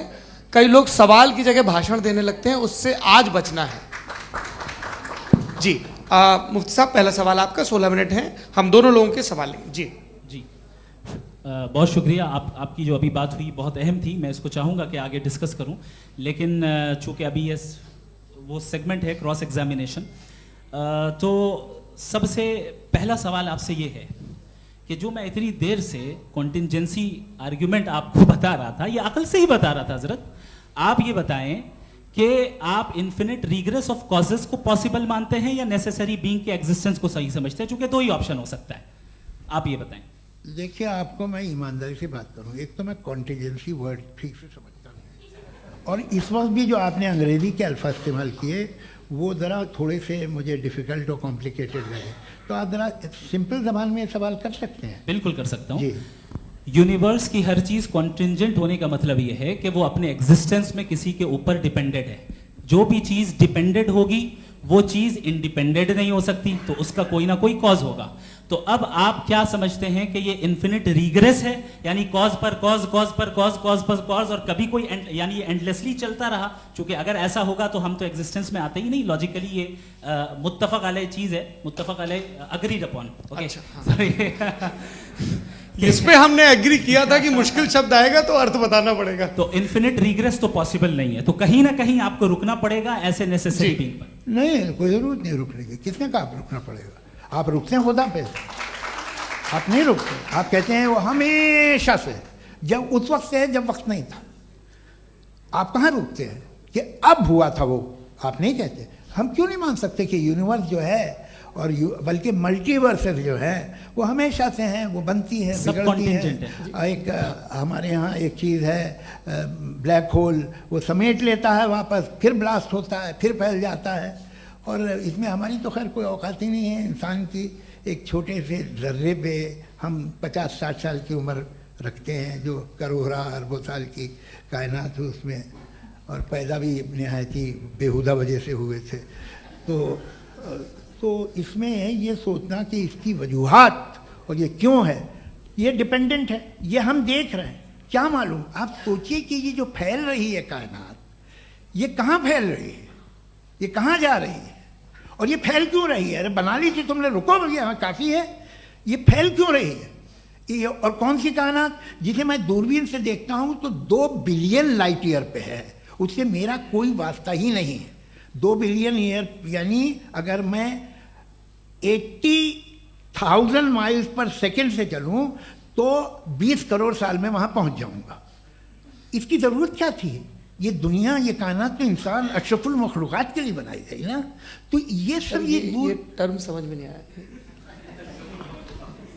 इसमें कोई ख़ास समझने वाली बात थी भी नहीं। ये जो अल्टीमेट कहा यह जाता है कि ये जो पूरी यूनिवर्स है, ये जो दुनिया है, ये इंसान के लिए बनाई गई। अच्छा, ये सब इंसान के लिए। क्यों साहब? सही है ना? बिल्कुल, लेकिन इसका ये मतलब नहीं कि किसी चीज के पीछे रीजन आपको नहीं पता तो रीजन नहीं है। इसे कहते हैं नहीं, मुझे नहीं पता, लेकिन मेरी जिम्मेदारी नहीं है। वो बिल्कुल सही कहा था उसने, बर्टन रसल ने। आपने उसे मजाक में टाल दिया कि भाई आप एक दावा कर रहे हैं, मैं क्यों कहूं कि ये गलत है दावा? आप प्रूफ कीजिए, मेरे पे जिम्मेदारी ही नहीं है, मैंने थोड़ी कहा है। आप प्रूफ कीजिए कि ये सही है। आप आर्ग्यूमेंट ऑफ कंटिंजेंसी का जवाब ही नहीं दे रहे हैं। पूछना चाहेंगे? है? आप सवाल पूछना चाहेंगे मुफ्ती साहब से? क्योंकि ये क्रॉस एग्जामिनेशन का दौर है। आप जैसे पहले बोल रहे थे फेथ को लेके कुछ, मैं ये पूछना चाहूँगा कि खुदा ने जो भी रेवलेशन किए हैं, एक मज़हब के लिए बहुत से मज़हबों में किए हैं, अलग अलग रेवलेशन है। कहीं कुछ एक बातें हैं, कॉन्ट्रडिक्शन भी है आपस में, कहीं कुछ आप कर सकते हैं, कहीं कुछ नहीं कर सकते। ऐसा नहीं है कि सबकी कोड ऑफ मॉरल एक है। तो ये किस्सा क्या है? अब आप ये देखिए कि मुझे कभी कभी लगता है कि जो फुटबॉल फाइनल होता है, लाखों लोग होते हैं, फिर वो टीवी कवर कर करोड़ों लोग, अगर उसमें खुदा की एक बूमिंग आवाज़ आ जाती, मैं गॉड हूँ, तो सारे लोग अभी सुन लेते और टीवी पे भी सुन लेते, किस्सा खत्म होता। ये इतनी राजदारी क्या है कि तुम सामने कुछ तो सबूत दे दो हमें सॉलिड। ये कह साहब ये यूनिवर्स कैसे बनी, इससे मसला क्या हल होगा? मैं पूछूंगा आपसे खुदा कैसे बना? क्यों नहीं पूछूंगा कैसे बना? बल्कि वो तो कायनात से कहीं ज़्यादा इंटेलिजेंट है, कायनात से कहीं ज़्यादा कॉम्प्लेक्स। जी वो हमेशा से है, आप कहेंगे मैं मान लूँगा। अच्छा, दोयम वो कादिर मुखलक, यानी कादिर मुखलक का मतलब ओमनीपोटेंट, वो जो चाहे कर सकता है। आपको नौकरी दिलवा सकता है, आपकी अच्छी जगह शादी करवा सकता है, आपके पड़ोसी का मुकदमा हरवा सकता है, आपको जिता सकता है, सब काम करता है। थोड़ा सा माइक क्लोज। वो इस दुनिया को चला कैसे रहा है? ये दुनिया कैसे चल रही है? आपको इस पर हैरत नहीं होती? या क़यामत के बाद कभी एक जस्टिस होगा, जब ये बच्चा मर चुका होगा, जिसकी धज्जियाँ उड़ गई बम से, इसको इंसाफ मिलेगा तब? अच्छा, अब जवाब दूं? हाँ जी जी। मैं इसीलिए आप की तरफ सबसे पहले आपने रेवलेशन और स्क्रिप्चर्स की बात की, इस पे मैं बात कर सकता हूं लेकिन आज नहीं करूंगा चूंकि वक्त कम है, कभी और इस पे डिस्कस करेंगे। मैं तैयार हूं उस पे भी बात करने के लिए। ये क्योंकि अभी हमारा से topic- राउंड 2 की भूमिका तय हो रही है। Does God exist round 2? जी चूंकि आज गॉड के एग्जिस्टेंस पे बात है तो मैं उसी के रिलेटेड जो है आपके सवालात को एंटरटेन भी करूंगा और मैं भी पूछूंगा। आपने कहा कि आपने साबित ही नहीं किया, जबकि आर्ग्यूमेंट ऑफ कॉन्टिंजेंसी बुनियादी आर्ग्यूमेंट है। आप मुझे कॉन्टिजेंसी का मतलब बताइए, आपका मतलब क्या है कॉन्टिजेंसी? कॉन्टिंजेंसी का मतलब यह हुआ कि हर वो वजूद जो किसी भी चीज का पाबंद है, हर वो वजूद या हर वो चीज जो अपने एग्जिस्टेंस में किसी भी चीज के पाबंद है और उससे बाउंड है, उसको उसकी जरूरत है, उस पर डिपेंड करती है, तो जाहिर सी बात है कि उसका कोई ना कोई कॉज होता है। ये तो अक्ल की बात है। ये आप रीजनिंग की बात करते हैं, मैं वही कर रहा हूं। दूसरी चीज आपने ये बात कही कि इतने बिलियन लाइट ईयर्स दूर है, उसका मेरा क्या लेना देना। फिर मेरे ख्याल से आपको ये नहीं कहना चाहिए I think therefore I am an atheist. आपको सोचना चाहिए, सिर्फ आप एक लिमिटेड दायरे में रहकर नहीं सोचें बल्कि बाहर निकलकर सोचें। आपने तीसरा सवाल किया, आपने 2-3 सवाल एक साथ किए। ऐसी बातें ना कीजिए, कुछ लोगों को इतराज हो जाएगा आप पे कि आप कुछ भी सोचिए। ये इजाजत आपको है नहीं, मुझे है।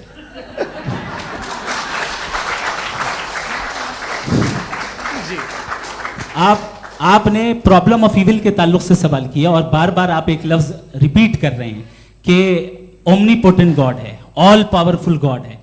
यही तो दरअसल समझना है कि गॉड का कॉन्सेप्ट क्या है। प्रॉब्लम ऑफ इविल जो है, प्रॉब्लम ऑफ इविल दर हकीकत 2 असम्पशंस पर कायम है।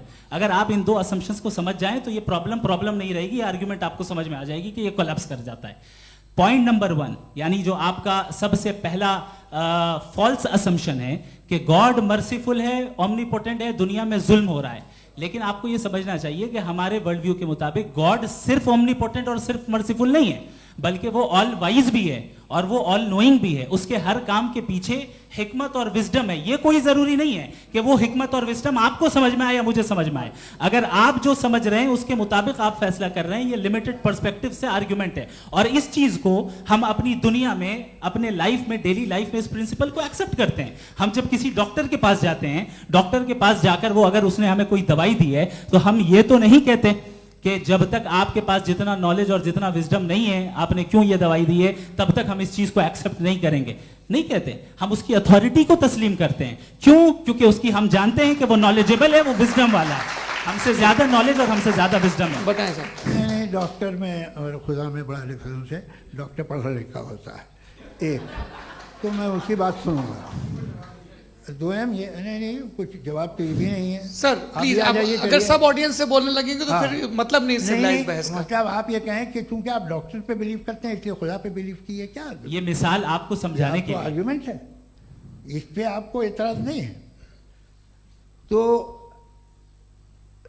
सिंपल बात ये है कि मैं अगर ये यकीन कर लूँ कि एक ओमनीपोटेंट, उसकी मसलहत है, ये जो बच्चे मर रहे हैं ये मसलहत है उसकी, मुझे नहीं चाहिए थी मसलहत। उसकी मसलहत नहीं, यही तो समझना है, मतलब एक्सपीरियंस। अच्छा, इस आपने अभी मेरी बात पूरी सुनी नहीं। मैंने कहा आपका पूरा आर्ग्यूमेंट 2 फॉल्स असम्पशंस पर है। एक फॉल्स असम्पशन मैंने बता दिया, दूसरा फॉल्स असम्पशन ये है कि इस दुनिया में इविल के होने का कोई गुड रीजन नहीं है, जबकि हमारे पास बाज रीजंस मौजूद हैं, हमारे पास बाज वजूहात मौजूद हैं। अगर इस दुनिया में इविल ना हो तो आप गुड को डिफाइन कैसे करेंगे? अगर जुल्म ना हो आप इंसाफ को समझेंगे कैसे? अगर तारीकी ना हो तो आप लाइट को समझेंगे कैसे? बहुत अच्छे। अभी और सुन लें, अभी और बाकी है। ये तो बात बहुत पसंद आई साहब मुझे कि जब तक रेप ना हो तब तक औरतों की इज्जत का ख्याल आपने मेरा जवाब पूरा सुना ही नहीं। जब तक के बच्चों का कत्ल ना किया जाए तब तक आपको बच्चों की मासूमियत की इज्जत। आपने पूरा जवाब सुना ही क्या बात है, क्या आपने नुक्ता निकाला? आपने पूरा जवाब सुना ही नहीं। आप सुन लें, मेरी बात सुन लें। ये मैंने आपको एक चीज बताई। दूसरी चीज, इस दुनिया में हम आए हैं टेस्ट के लिए, हमारा टेस्ट हो रहा है और हर इंसान का अलग अलग अंदाज में टेस्ट होता है। और इस दुनिया में अगर इविल मौजूद है तो वो इविल जरिया है हमारे अंदर ह्यूमन नोबल क्वालिटीज को डेवलप करने का और अलग अलग फील्ड में प्रोग्रेस करने का। और अगर हमारे अंदर और इस दुनिया में इविल नहीं होता तो बताइए टेस्ट का मतलब क्या होता? अगर मैं अपने स्टूडेंट को एमसीक्यूज दूं और उसमें सिर्फ राइट आंसर लिख कर दे दूं और कहूं तुम्हारा टेस्ट हो गया, ये मीनिंगलेस है। इस दुनिया में अगर हम टेस्ट के लिए आए हैं तो जाहिर है गुड एंड इविल दोनों मौजूद है। तो अगर गुड एंड इविल दोनों मौजूद है तो ये इविल भी खुदा का बनाया हुआ है। जी हाँ, खुदा का बनाया हुआ है, लेकिन अच्छा, चलो अच्छी बात। जी बिल्कुल, तो बिल्कुल खुदा ने मतलब बनाया है। अभी तो ये है कि जो मेजॉरिटी है दुनिया में वो इविल है, तो ये खुदा एक्चुअली इविल के साइड पे लग रहा है मुझे। बिल्कुल भी नहीं, मैं बताता हूं। मेजॉरिटी में तो वो है। क्या बात कर रहे हैं भाई आप? मैं बहुत- कोई भी जो मुंसिफ होगा, चाहे आपका अपना घर हो जिसके आप सबसे बड़े हैं, चाहे आपकी ऑर्गेनाइजेशन हो जो आप चलाते हैं, वहां पर आप इवल रखेंगे साबित करने को कि बाकी लोग शरीफ हैं। मेरी बात सुन क्या लें। ये आर्ग्यूमेंट ही गलत है? अगर- कि जब तक के कोई इवल नहीं होगा तब तक के शरीफ आदमी शरीफ नहीं लगेगा। अगर एग्जामिनर गलत ऑप्शन दे रहा है तो एग्जामिनर इविल नहीं हो गया, जो गलत ऑप्शन को सेलेक्ट कर रहा है वो फेल होगा। क्रिएटर ने इविल को बनाया है लेकिन वो इविल नहीं है। अच्छा, सुनिए मेरी बात, चलिए, let me complete sir, let me complete sir. जी जी। क्रिएटर ने इविल को बनाया है टेस्ट के लिए, वो इविल नहीं है। इविल वो होगा जो उसे इख्तियार करेगा। छुरी को बनाने वाला गलत नहीं होता है, छुरी का गलत इस्तेमाल करने वाला गलत होता है। रेप को कैसे गलत इस्तेमाल करते हैं? रेप इंसान के फ्री विल का नतीजा है। ये रेप कैसे गलत इस्तेमाल होता है? ये मुझे अब सुन ले, अब सुन ले। गलत इस्तेमाल होता है। हाँ मैं बता रहा हूँ रेप कैसे गलत ना, मैं बता रहा हूँ जी। कि जो इविल इस दुनिया में मौजूद है उसके कई सारे तरीके हैं। एक तरीका इंसान का अपना फ्री विल है। अब अगर कोई रेपिस्ट रेप कर रहा है तो इसका गॉड का कसूर नहीं है, वो अपने फ्री विल का गलत इस्तेमाल कर रहा है, उसको सजा मिलनी चाहिए। अच्छा। और उसी के लिए जहन्नम बनाई गई है। ये फ्री विल का भी बड़ा चक्कर। आप जब कोई बुरा काम करते हैं या कोई बुराई होती है तो ये कहा जाता है कि ये फ्री विल है। 7 billion free wills are moving on this planet. 7 billion free will. और एक आदमी अपनी फ्री विल से मुझे कत्ल कर दे तो मैं खुदा की मर्जी से मरा हूं कि इसकी फ्री विल की वजह से? मेरी मौत खुदा के हाथ है या ये फ्री विल वाले के हाथ? खुदा ने फ्री विल का निजाम बनाया है और उस निजाम का गलत इस्तेमाल करके कोई आपको मार रहा है, इस्तेमाल करके मेरा कत्ल कर देता है। अब मेरी मौत का जिम्मेदार कौन है? वो इंसान जिम्मेदार है। वो इंसान। जी। तो ये कहना कि और उसको खुदा ही उसको जिंदगी उसको देता सजा है, मिलेगी। तो अब आप आगे चलिए कि ये तय करना कि अल्लाह ही या खुदा, सॉरी अल्लाह ने, खुदा ही जिंदगी देता है, खुदा ही मौत देता है, ये गलत है। बिल्कुल गलत नहीं है। हाँ, नहीं, निजाम उसी ने बनाया फ्री विल का। निजाम मौत और हयात का उसी ने बनाया। You are contradicting yourself. अभी आपने कहा कि एक आदमी ने फ्री विल से आपको मार दिया, इसमें उसे फ्री विल दी गई थी, उसने गलत इस्तेमाल किया। 7 billion free wills are moving on this planet और आप चाह रहे हैं कि मैं सिर्फ खुदा का ध्यान करूं। ये 7 बिलियन फ्री विल्स को मुझे लुक आफ्टर करना पड़ेगा कि नहीं? ये तो तबाहियां कर रही हैं और तबाहियां ज़्यादा हो रही हैं। बिल्कुल। तो अगर आप बताएं अगर खुदा नहीं है फॉर एग्जाम्पल, हाँ। तो आप इविल को कैसे डिसाइड करेंगे? यानी how can you define evil objectively without God? देखिए, दुनिया में 2 तरह के जानवर हैं। एक जो अकेले रहते हैं जंगल में और एक जो ग्रुप्स में रहते हैं। ग्रुप में जो भी रहेगा, चाहे वो आपका फाउंडेशन हो, चाहे कोई क्लब हो, चाहे कोई पॉलिटिकल पार्टी हो, चाहे कोई यूनिट हो, उसमें आपको इंटरैक्ट करने के रूल बनाने पड़ेंगे। यानी लोग तय करेंगे।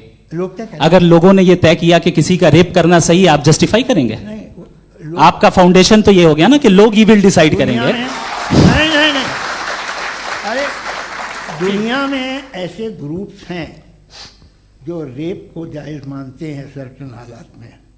मैं डिटेल में नहीं जानूंगा, आप भी जानते हैं। ये जो आईसिस वाले थे जिन्होंने क्या किया था, तो उन्होंने क्या किया उसका खुदा से कोई ताल्लुक नहीं है सर। मैंने सिंपल सवाल किया कि इविल को आप डिफाइन करते कैसे हैं? आइए वापस आइए जी। आप साथ में तभी रह सकते हैं जब कुछ आप ऐसे उसूल डेवलप करें जिसमें हर एक का बेसिक तहफ़्फ़ुज़, हर एक का बेसिक राइट हो और हर एक को कोई आराम मिले। यही तरीक़ा है किसी भी ऑर्गेनाइजेशन जिसमें एक से ज़्यादा लोग हैं और वो ऐसे चलती है ज़िंदगी। उसमें अगर आप गड़बड़ करेंगे तो तबाही होगी, नुकसान होगा, बर्बादियाँ आएंगी। और अगर उसमें आप घर ले लीजिए ना, एक हस्बैंड है, एक वाइफ है, बच्चे हैं, वालदा भी हैं, 2 बहनें भी हैं, एक भाई भी है। अब इसमें कोई निज़ाम आपको चाहिए साथ में रहने का, और एक दूसरे पे भरोसा रहे, एक दूसरे के बही ख्वाह हों, एक दूसरे की मदद करें, ऐसी जिंदगी। सर आपकी बात आ गई, आप ये कह रहे हैं कि लोग डिसाइड करेंगे क्या सही है क्या गलत है, यही है मेजॉरिटी डिसाइड करेगी क्या सही है क्या गलत है? अरे भाई बिल्कुल। मेजॉरिटी अगर ये कहे कि नाजी जर्मनी के साथ जिस तरह मेजॉरिटी थी कि जेनोसाइड करना सही, आप जस्टिफाई करेंगे? उस वक्त आपका ये सवाल सिर्फ उसके बाद क्लोजिंग। हाँ, उस वक्त प्लेनेट पे जो लोग थे उनमें कितने लोग हिटलर को सही समझते? अच्छा, प्लेनेट की मेजॉरिटी तय करेगी, सोसाइटी की नहीं। प्लेनेट की मेजॉरिटी गॉड के एग्जिस्टेंस को सही मानती है, आप क्यों नहीं मानते? ये हेलो हेलो हेलो, ये क्रॉस क्वेश्चन का राउंड यहाँ पर समाप्त होता है। और ये बड़ा अच्छा है कि इस तरह से फ्रेगमेंट कर दिया गया है ताकि जो मरकरी ऊपर जा रहा है नीचे जवाब आ दे जाए। दूं। जी, प्लेनेट की ज़्यादातर मेजॉरिटी कुछ दूसरे मजहबों के खुदा को मानती है। आप उन्हें क्यों नहीं, आप तो मेजॉरिटी की बात कर रहे अच्छा हैं। ये मैंने क्लोजिंग majority की बात- आप ये कह रहे हैं इविल और गुड को डिसाइड मेजॉरिटी करेगी, मेजॉरिटी जो कर दे वो सही हो जाएगा। अरे क्लोजिंग इसको जैसा आप ही लोगों ने तय किया है उसी फॉर्मेट को फॉलो कर लेते हैं। हाँ। भाई मैंने तो भले लोगों पे एतबार किया और तब मॉडरेशन तय किया। जी, आपके पास 5 मिनट का वक्त है, क्लोजिंग आर्ग्यूमेंट है, उसके बाद हम ऑडियंस से क्वेश्चन आंसर लेंगे जावेद साहब की क्लोजिंग आर्ग्यूमेंट के बाद। Okay, Your time starts now. बहुत शुक्रिया। जी। हमारा जो टॉपिक है डज गॉड एग्जिस्ट, मैं इस पे इतने एकेडमिक तैयारी करके आया था, मुझे था कि मैंने सोचा था कि कई सारे मैं आर्ग्यूमेंट्स दूंगा, लेकिन वक्त की भी किल्लत और जावेद साहब बार बार इधर उधर चले जा रहे थे तो उसको भी थोड़ा एंटरटेन करना पड़ गया। डज गॉड एग्जिस्ट पे मैं एक ही आर्ग्यूमेंट दे पाया। आर्ग्यूमेंट्स बहुत हैं और डेफिनेटिव आर्ग्यूमेंट्स हैं, और मेरे आर्ग्यूमेंट को किसी एक राउंड में भी इन्होंने एंटरटेन नहीं किया और रेफ्यूट नहीं किया। एक राउंड में भी नहीं, एक राउंड में भी नहीं। कौन सा? और ना ही अभी अभी आपका क्लोजिंग आर्ग्यूमेंट आएगा नहीं, वो उसमें। बता देना। Argument of contingency sir. अरे मैं आपसे कई बार कह चुका हूँ कंटीजेंसी का मतलब अब क्या मैं है? कैसे सर, समझाऊं please, आपको? please, और आपस में हाँ आप और please, कितने please, आसानी से समझाऊं मैं, मुझे तो नहीं समझ में आ रहा है। बस- आप अपनी argument sir, of contingency Urdu में बोल सकते हैं। हाँ, आप अपनी बात पूरी कर लें जी। आखिरी 4 मिनट। दूसरी चीज, just a minute please ma'am, can I talk? दूसरी चीज ये है कि आपने एक तो इसका जवाब नहीं दिया, दूसरा आपने गॉड के ना होने पर कोई डेफिनेटिव आर्ग्यूमेंट नहीं दिया, सिर्फ मजहब पे बात कर रहे हैं आप। मजहब तो आज हमारा टॉपिक ही नहीं था। आज तो हमारा टॉपिक हो, आप मजहब से ले लेकर आईएस तक चले गए। भाई हमारा क्या ताल्लुक है उससे? We condemn them. और उसका गॉड से क्या ताल्लुक है? अगर कोई गलत काम कर रहा है, किसी ने किसी को कत्ल किया, किसी ने किसी का रेप किया, उसको सजा मिलनी चाहिए। और आपके पास कोई भी rational strong foundation of morality नहीं है। आपने कहा कि मेजॉरिटी तय करेगी सोसाइटी की, वो सही होगा। मैंने कहा हिटलर को फिर आप सही कहेंगे, नहीं नहीं नहीं नहीं, प्लैनेट की सोसाइटी की मेजॉरिटी तय करेगी। तो प्लैनेट की मेजॉरिटी गॉड की एग्जिस्टेंस को मानती है, आप कह रहे हैं ये रिलीजियस है। तो यानी आपके पास कोई स्ट्रॉन्ग फाउंडेशन नहीं है ऑब्जेक्टिव मोरालिटी का। ऑब्जेक्टिव मोरालिटी का अगर कोई फाउंडेशन है तो वो सिर्फ गॉड है, गॉड है, गॉड है। थैंक यू जी, ये मुफ्ती शमाइल नदवी साहब का क्लोजिंग आर्ग्यूमेंट था। अब हमारे पास जी ये बड़ा अच्छा है कि दोनों लोगों को मॉडरेटर से शिकायत भी और बोल रहे हैं भाई हमारी शाबाशी भी तो करते चलो। अब मेरी बात जी, आपके पास जावेद अख्तर साहब 5 मिनट का वक्त है, ये आपका क्लोजिंग आर्ग्यूमेंट है, टाइम रीसेट कर दें। जी देखिए, बहुत सारी बातें हैं। गॉड का डेफिनेशन दुनिया के किसी भी रिलीजन में है कि वो ओमनीपोटेंट है, ओमनीप्रेजेंट है, he is just, he is kind, he loves you and so on. मैं जब दुनिया देखता हूँ तो मुझे कोई ऐसा सुप्रीम पावर यहाँ दिखाई नहीं देती है जो इंसान की बहबूदी के लिए कुछ कर रही हो, कमज़ोर को बचा रही हो, मदद कर रही हो, जालिम को पीछे हटा रही हो। मैं नहीं देखा, तारीख़ में नहीं। एक तो अगर है और ये देख रहा है तमाशा, तो उसका होना न होना बराबर है। दोयम ये कि ये जो है, जब आप ये कहते हैं कि कायनात जिसकी कंटीजेंसी है, मैं देखिए वो लफ्ज़ इस्तेमाल किया मैं, तो ये कैसे हो सकती है भाई? और फौरन आप सरेंडर कर देते हैं कि जाहिर है कि इसका बनाने वाला तो इससे 10,000 गुना ज़्यादा कॉम्प्लिकेटेड होगा। उस पर आपके होने पे कोई इतराज़ नहीं है। उसे वो टाइमलेस है, वो पहले से था, टाइम तो बहुत बाद में आया। ये सब आप मानने को तैयार है जिसका आपके पास कोई सबूत नहीं, आपके पास कोई रीज़न नहीं। आपकी तारीख क्या है मजहबों की? बिलीफ की जो खुदाओं का बिलीफ है ये कॉन्स्टेंटली गलत साबित होता रहा है। मतलब आप कहें कि अरिस्टोटल के ज़माने में तो सब जाहिल थे, वो भी इतने ही यकीन से खुदा पे यकीन रखते थे जो अब नहीं रहा, ये भी नहीं रहेगा, आप लिख लीजिए। और इसके आसार आपको दुनिया में दिखाई देना शुरू हो चुके हैं। ये बहस क्या आज से 100 साल पहले इस तरह हो सकती थी? यहाँ तक तो आपको हम ले आए हैं। तो सर अरे इनको मदद की ज़रूरत नहीं भाई, ये सेल्फ सफिशिएंट आदमी है, आप क्यों इनकी मदद कर रहे हैं? Sir please. तो ये जो है तमाम बातें अपनी जगह हैं। ये एक पैकेज है। आप अकेले, कोई आदमी ऐसा नहीं जो सिर्फ गॉड को मानता हो, उसके साथ बहुत पैराफर्नेलिया आता है, अलग अलग पैराफर्नेलियाज आते हैं। They have always created chaos in the society. मैं तो आपको सीधा ऑफर देता हूँ कि दुनिया में 10 इम्पॉर्टेंट बिलीव्स हैं। आप 1 मानते हैं, 9 नहीं मानते, 9 में आप एथियस्ट हैं, 9 को आप बिल्कुल रीजनेबली मेरी तरह देखते हैं। तो 90 मजहबी आदमी भी 90% एथियस्ट है, वो दूसरे खुदा नहीं मानता, एक खुदा मानता है अपना वाला, बाकियों को कहता है गलत है। अगर आप मानना ही बंद कर दें तो आपका 10% चांस है कि आप सही हैं और 90% चांस है कि आप गलत हैं। मेरा मशवरा है आप मानना छोड़ दिए तो 50% चांस होगा कि आप सही हैं और 50% चांस होगा, 40% आप गेन करेंगे by becoming an atheist.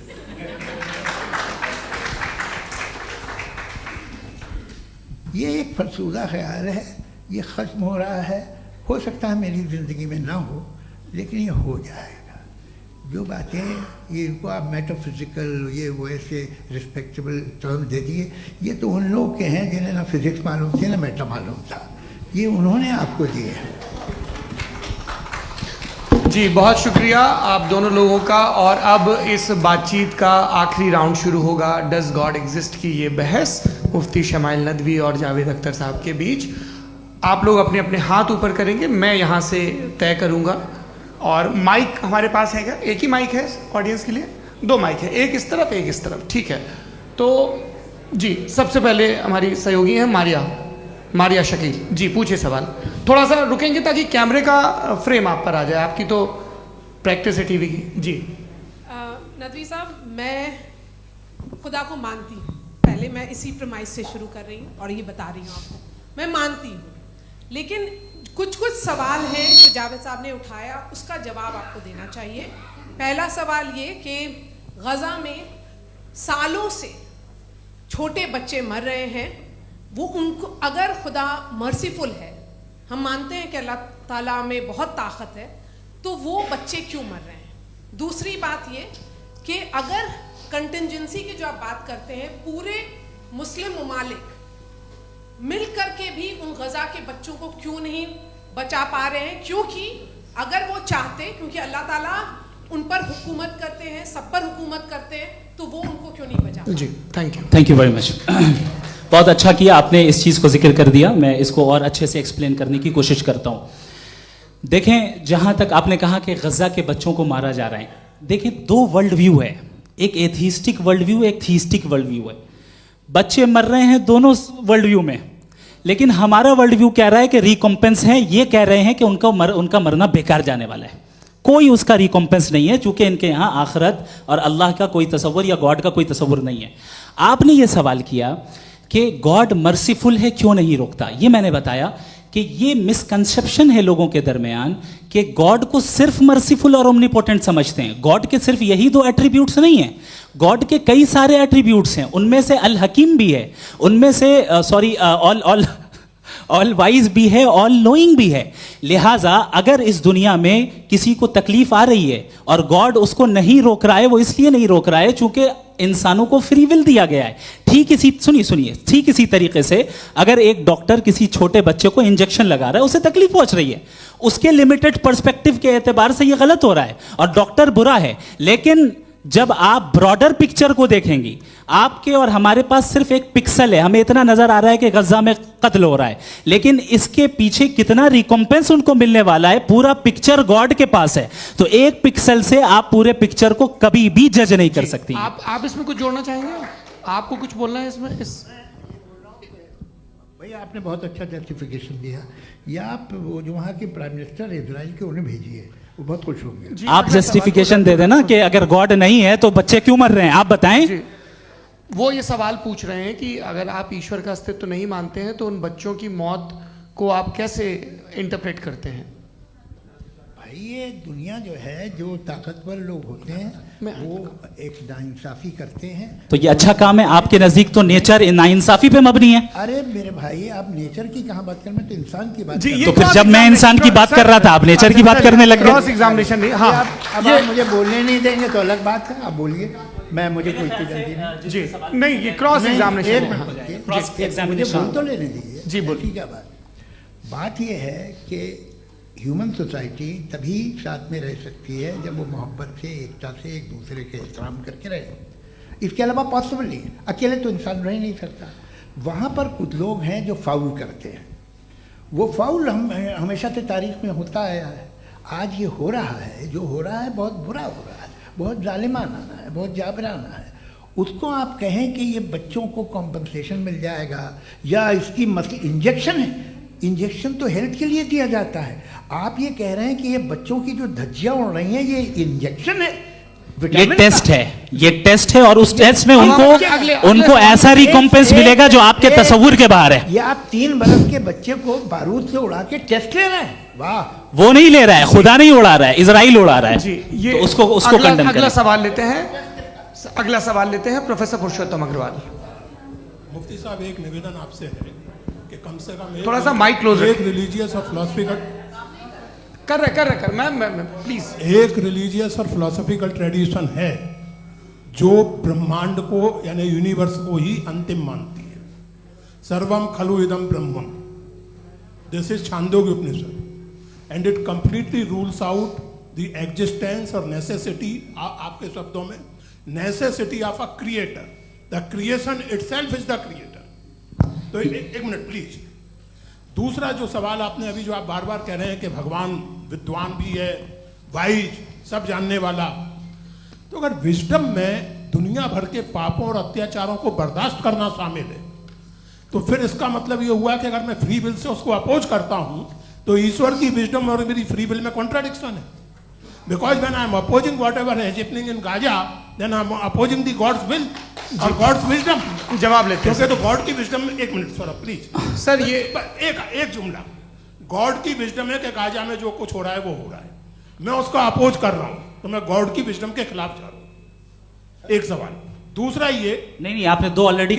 Sir आप और सवाल कर लें, लेकिन मुझे 2 जवाब दे सर, दीजिए। सर, पहले आपने ये कहा, सुनिए मेरी बात सुनिए। भाई इजराइल के गॉड के मुताबिक तुम्हारा ठीक हो रहा है ना? प्रोफेसर, नहीं हो रहा है, ठीक नहीं हो रहा है, मैं बता रहा हूं क्या हो रहा है। आप तशरीफ रखिए, मैं बता रहा हूं क्या हो रहा है।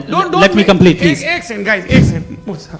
ये देखिए, ऐसा है कि ये सब बड़ा आपस में विचार विमर्श के बाद ये तय हुआ था कि कुछ नियम बना लिए जाएं ताकि एक टाइम बाउंड बातचीत चले। और भाई साहब, आप बड़ा जरूरी काम कर रहे हैं लेकिन कैमरे के फ्रेम में आके उस काम को गड़बड़ कर दे रहे हैं। ठीक है गुरु, अब मेरे को कहीं का गुस्सा कहीं निकालना था, सॉरी। नहीं, कोई गुस्सा नहीं है जी। तो प्रोफेसर ने सवाल पूछे, आप उनके जवाब दें। और थोड़ा ये सब लोग थोड़ा ख्याल रखें भाई, सवाल संक्षिप्त रखें जी। आपने 2 सवाल किया।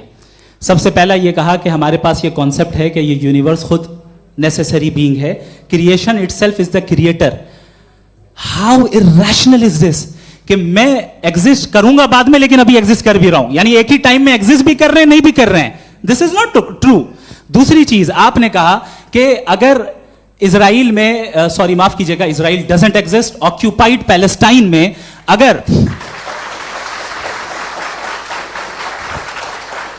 अगर ऑक्यूपाइड पैलेस्टाइन में बच्चों को मारा जा रहा है फ्री विल की वजह से और गॉड नहीं रोक रहा, ये कॉन्ट्रडिक्शन है। ये बताइए कि एक एग्जाम में एक बच्चा गलत आंसर लिख रहा है, सुनिए, एग्जामिनर चाहे तो रोक सकता है, क्यों नहीं रोक रहा है? ये कॉन्ट्रडिक्शन है, ये कॉन्ट्रडिक्शन नहीं है। माइक नहीं सर, ये आपस में जी, ये क्या आपका सवाल? माइक दीजिए। फ्री विल दिया गया है टेस्ट के लिए, अकाउंटेबिलिटी के लिए। अगर फ्री विल नहीं होता तो आप कहते हैं हमें रोबोट बना दिया गया। नॉट मिसरिप्रेजेंट माय पोजीशन, आपकी जो भी पोजीशन, मैं अपनी फ्री विल के नाते, अपने ह्यूमन विजडम के नाते गाजा में हो रही अत्याचार का विरोध करता हूँ। बिल्कुल करना चाहिए। आपके हिसाब से मैं गॉड की विजडम का विरोध कर रहा हूँ? बिल्कुल नहीं, समाज हो रहा है गॉड की बिल्कुल भी नहीं, बोलेगा। बिल्कुल भी नहीं। उसका वहां पर गाजा में कत्ल होना ये इंसानों के गलत इस्तेमाल का नतीजा है, फ्री विल के इस्तेमाल का नतीजा है। गॉड इसका हुक्म नहीं देता, उससे रोकता है। भाई- यही तो मसला है ना, आपके लिए कॉन्सेप्ट क्लियर नहीं नहीं भाई, आपने तो बताया था इंजेक्शन लगाने से बच्चे को तकलीफ होती है, ये इंजेक्शन लगा। सर, आप ऐसे रेटोरिक स्टेटमेंट दे तब तो कोई नहीं, मसला नहीं आपने समझते बोला कि रहेंगे। Injection this is a rhetoric statement, this is not a logical argument sir. I am sorry, I am sorry. आखिरी 30 मिनट बड़े मुश्किल होने वाले हैं। जी, मुफ्ती साहब आगे बैठे हैं, इनको माइक दीजिए। हाँ, तरुण माइक आप अपने पास रखिए, आपको कैमरे का फ्रेम पता है जी। सबसे पहले दोनों को मुबारकबाद। एक सर अपना आप नाम बता दें। मेरा आप अमेरिका में शिकागो में रहते हैं, इतना मुझे याद है। बताया आपको, यासिर नदीम अलवाजदी मेरा नाम है। जावेद सर, आपसे एक क्वेश्चन है इन्फिनिट रिग्रेस के ताल्लुक से। एक हाइपोथेटिकल सिनेरियो है, मसलन अगर आप सर माइक थोड़ा सा प्लीज क्लोज रखिए। ओके। जी, अगर आप शायर इसलिए हैं कि आपके कोई उस्ताद शायर थे, और वो इसलिए शायर थे कि उनके कोई उस्ताद शायर थे, और इसी तरीके से हम माजी में पीछे चलते चलते चले जाएं और कहीं ना रुके, तो माफ कीजिएगा आप कभी शायर नहीं हो सकते। लेकिन आप शायर हैं, आपका शायर एग्जिस्ट करता है, इसका मतलब ये है कि आप कहीं ना कहीं रुके हैं। तो मेरा सवाल ये है कि क्या आप इन्फिनिट रिग्रेस ऑफ कॉजेस को लॉजिकल फैलेसी मानते हैं या नहीं मानते? हाँ या ना? मैं इन्हें लॉजिकल फैलेसी नहीं मानता हूँ, लेकिन मेरा प्रॉब्लम यह है कि जब मैं नहीं मानता हूँ तो I will continue with this logic जो फैलेसी नहीं हो। आप एक जगह रुक जाते हैं जाके, आप कहते हैं ये गेंद कैसे बनी, ये जजीरा कैसे बना, ये समंदर कैसे बना, ये ज़मीन कैसे बनी, और अचानक गॉड पे जाके आपको ब्रेक लग जाता है। एक बार आप सवाल नहीं करते कि भाई इनको बनाने वाला तो इनसे भी कॉम्प्लिकेटेड होगा, वो कैसे बना, उसके बारे में आपने इत्मीनान कर लिया, वो हमेशा से है। तो अगर आप उसे हमेशा से मानते हैं तो फिर ये मान लीजिए कि कायनात हमेशा से है, क्या तकलीफ फिर हम वजूद में नहीं आते ना। जी। है? हम मौजूद नहीं। अच्छा सर क्यों नहीं हो मैं सकते? बताऊंगा, प्लीज प्लीज। जैसे मैंने मिसाल दी आपके शेर की। आपका शेर कभी वजूद में ना आता अगर शायर इसी तरह चलते रहते हमेशा। जी, माइक मेरे ख्याल से एक सेकंड, इन्फिनिट रिग्रेस का कॉन्सेप्ट क्लियर नहीं हो पाया, ऐसे रहने दें, लेट्स मूव ऑन सर। ठीक है। हाँ, थोड़ा सा मॉडरेटर का भी ख्याल रखें। नहीं नहीं, आपने तो रखा है, आपने रखा है। यहाँ पे गौहर रजा साहब हैं, वो भी एक सवाल पूछना चाहते हैं। माइक यार नीचे से ऑन कर दिए, नीचे। पहले तो ये कह दूं कि मैं उन बच्चों से शर्मिंदा हूं जिनको गजा में कत्ल किया गया, क्योंकि हमारे होते हुए कत्ल किया गया। लेकिन उससे ज़्यादा शर्मिंदगी इस बात से हुई कि मुझे लगा कि मुफ्ती साहब उसको जस्टिफाई कर रहे हैं। बिल्कुल भी नहीं, आप मुझे बहुत ही लगा- गलत मुझे बात लगा कह- मैं गलत हो सकता हूं। बिल्कुल गलत मैं है। सवाल पूछ रहा हूं। सवाल मैं देखिए, सवाल अगर पूछ रहा हूं। एक मैं सेकंड, जावेद भाई गौर से साहब, एक डिसएग्री सेकंड, करता गौर साहब, हूं। एक सेकंड देखिए, अगर देखिए ऐसा, एक सेकंड आप सर वेट, अरे आप कुछ मेरे पहले मुझे अपनी बात कह लेने दीजिए। अगर ऑडियंस तय करेगी तो फिर मॉडरेटर का मतलब नहीं। मेरा आप सबसे ये कहना है, ये बहस दो लोगों के बीच में है, एक तरफ मुफ्ती साहब, एक तरफ जावेद साहब। पिछले 1.5 घंटे से ये लोग अपने अपने तर्क रख रहे हैं। आपकी इनसे इत्तेफाकी हो सकती है, ना इत्तेफाकी हो सकती है। मेरे उस्ताद मुझे सिखा गए हैं कि मुखामुखम में असहमति की गुंजाइश बची रहनी चाहिए। अगर मैं आपकी बहुत इज्जत करता हूं गौहर साहब, आपने जो कमाल की किताबें लिखी, साइंटिफिक टेम्परामेंट, लेकिन मेरी ये गुजारिश है आप सबसे कि यदि आप इन लोगों ने जो बोला उन पर टिप्पणियां करेंगे तो ना वक्त की पाबंदी रहेगी, ना वो अनुशासन। आप सवाल पूछ लें, उस सवाल में जो बात आ जाए वो आ जाए। मैं जावेद साहब से डिसएग्री करता हूं, इसलिए जावेद साहब से सवाल पूछ रहा हूं। आपका सवाल जावेद अख्तर साहब से। और सवाल ये है मेरा कि जावेद साहब ने कई बार लॉजिक का इस्तेमाल किया कि साइंस में लॉजिक है और रिलीजन में लॉजिक नहीं है। मेरा ख्याल ये है कि रिलीजन में भी लॉजिक है, लेकिन उस लॉजिक की बेसिस ये है कि आप रुक जाते हैं, जिसका जिक्र जावेद साहब ने बार बार किया, यानी खुदा के तसव्वुर पे आते हुए, गॉड के तसव्वुर पे आते हुए रुक जाते हैं। और इसमें सवाल पूछना मतलब फॉरबिडन होता है। सवाल यह है कि क्या जावेद साहब इससे एग्री करते हैं कि साइंस की लॉजिक अलग है और रिलीजन की लॉजिक अलग है? बताइए सर। देखिए, 3 चीज़ें हैं, साइंस है, एक है मंतिक है, इस्तिदलाल है, और एक जो है कुछ भी नहीं है, फेथ है, अकीदा है। मैं अकीदे की लॉजिक का कायल नहीं हूँ। मुझे आप इस्तिदलाल से, लॉजिक से, रीज़न से समझाइए, मैं मानने को तैयार हूँ, मेरा क्या नुकसान होगा। लेकिन ये कि अकीदे पे मैं नहीं जा सकता हूँ। अकीदे का मतलब है कि तुम ये मान लो, सवाल ना करो, ये नहीं। आप सारी बातें करके, बड़ी साइंटिफिक बातें करके एक जगह जाके खुदा के हुदूद पे रुक जाते हैं, सरेंडर कर देते हैं। मैं सरेंडर करने को तैयार नहीं। That's all. जी, ये आगे सर बैठे हुए हैं, इनको माइक दीजिए। भाई वो आप पूछना चाह रहे थे ना भाई? हाँ, नहीं मैं ये थैंक यू जी। आपका नाम? आसिम इफ्तिखार। आसिफ जी, पूछिए। सर, जावेद सर से सवाल है कि आपने अपने क्लोजिंग माइक थोड़ा करीब रखिए। अपने क्लोजिंग स्टेटमेंट में ये बात कही थी कि मज़हब का जो फ्यूचर है वो ज़्यादा दिन नहीं जाने वाला है, लेकिन मैं देख पा रहा हूँ कि जो ऑक्सफोर्ड यूनिवर्सिटी की एक स्टडी है 2011 में हुई है, जिसके 50 एकेडमिशियंस ने इसको अंजाम दिया था, उसमें वो ये कहते हैं कि जो फेथ इन गॉड है वो इनबिल्ट है ह्यूमन नेचर के अंदर, जिसको हम कहते हैं फितरत के अंदर शामिल है वो। और वो ये कहते हैं कि अगर कोई ये समझता है कि मज़हब को वो ख़त्म कर देगा तो ये उसकी गलत फहमी है। तो आप इसके बारे में, इस स्टडीज़ के बारे में क्या कहते हैं? ठीक है, मैं उनसे एग्री नहीं करता हूँ। वो कौन से प्रोफेसर होंगे, ऐसा उनके क्या पास डेटा है, इन्होंने डेटा के बेस होगा। डेटा क्या हो सकता है? फ्यूचर का डेटा तो नहीं हो सकता ना उनके पास, प्रेजेंट का डेटा हो सकता है। डेटा आपने सुना 100 साल पहले का बाद का डेटा? मैंने तो नहीं सुना आज तक। तो आज उनकी ये राय है और होगी राय, ठीक है। दुनिया में तरह तरह की राय है लोग, लेकिन मैं समझता हूँ कि वक्त के साथ इंसान ज़्यादा से ज़्यादा रीजनेबल और लॉजिकल होता जा रहा है। आज आप देखिए वेस्टर्न यूरोप में क्या परसेंटेज है नॉन बिलीवर्स की, बहुत हाई। वहाँ चर्च खाली पड़े होते हैं। तो अल्टीमेटली तो इंसान कोई ऐसी बात बहुत अरसे तक नहीं मान सकेगा, चाहे गलत या सही, जो उससे उसके दिमाग को, उसके जहन को, उसके लॉजिक को अपील न करे। वो कह रहे हैं तो ऑक्सफोर्ड के होंगे तो कैम्ब्रिज के होंगे, तो मुझे क्या लेना देना। उनका डेटा मुस्तकबिल का नहीं हो सकता है। जी। दीपक, हाँ पूछिए। मैं आऊँगा, अभी पीछे की साइड भी आऊँगा, माइक वहीं भेजूंगा 2-3 साल के लिए। जी जावेद साहब, आपसे सवाल है। नमस्ते। अरे भाई सर, अगर आप ही लोग को तय करना है तो फिर 200 लोग तय कर लें। ये एक साथ पूछ नहीं रहे सर, हैं। Please don't do this sir. Everybody has a right sir, but we can only take Okay. Selected questions. No no sir, अरे ये भाई, यंग लोग आराम भी से। हैं तो इनकी ये एक अब बात उतने यंग, सुनिए। भाई आप यंग हैं कि नहीं हैं? एक मिनट, वो कह रहे हैं वो भी आएंगे, यंग हैं पूछ रहे ना साहब। भाई। आप उनकी नौजवानी पर दावा उनको ही करने थे। हाँ मुफ्ती साहब आप यंग, हाँ पूछे। अरे भैया सर, मेरा सवाल ये है। कुछ इनसे भी तो पूछो। जी नहीं, बस आपसे एक सवाल है। जैसे थीस्टों के पास अपने जो ईश्वर को मानते हैं उनके पास अपने सोशल गेट टुगेदर्स हैं। 5 रोज़ आज क्रिसमस आने वाला है, होली है, दिवाली है, ईद है। एथिस्ट क्या ऑफर कर रहे हैं? मतलब मैं इनकी दुकान से बोलूं, मैं आना चाहता हूं उस तरफ, पर मैं अट्रैक्ट नहीं हो पा रहा हूं। मैं सोशल गेट टुगेदर्स क्या है आपके पास? वो ये कह रहे हैं कि जो धार्मिक लोग हैं, अलग अलग धर्म के लोग, उनके उत्सव त्योहार, कॉन्ग्रेगेशन वही बहुत बात। हैं। अब आपको मैं एक सुनाता हूँ, यहाँ हिस्टोरियन भी बैठे हैं। मृदुला जी आप बताइएगा सही है क्या?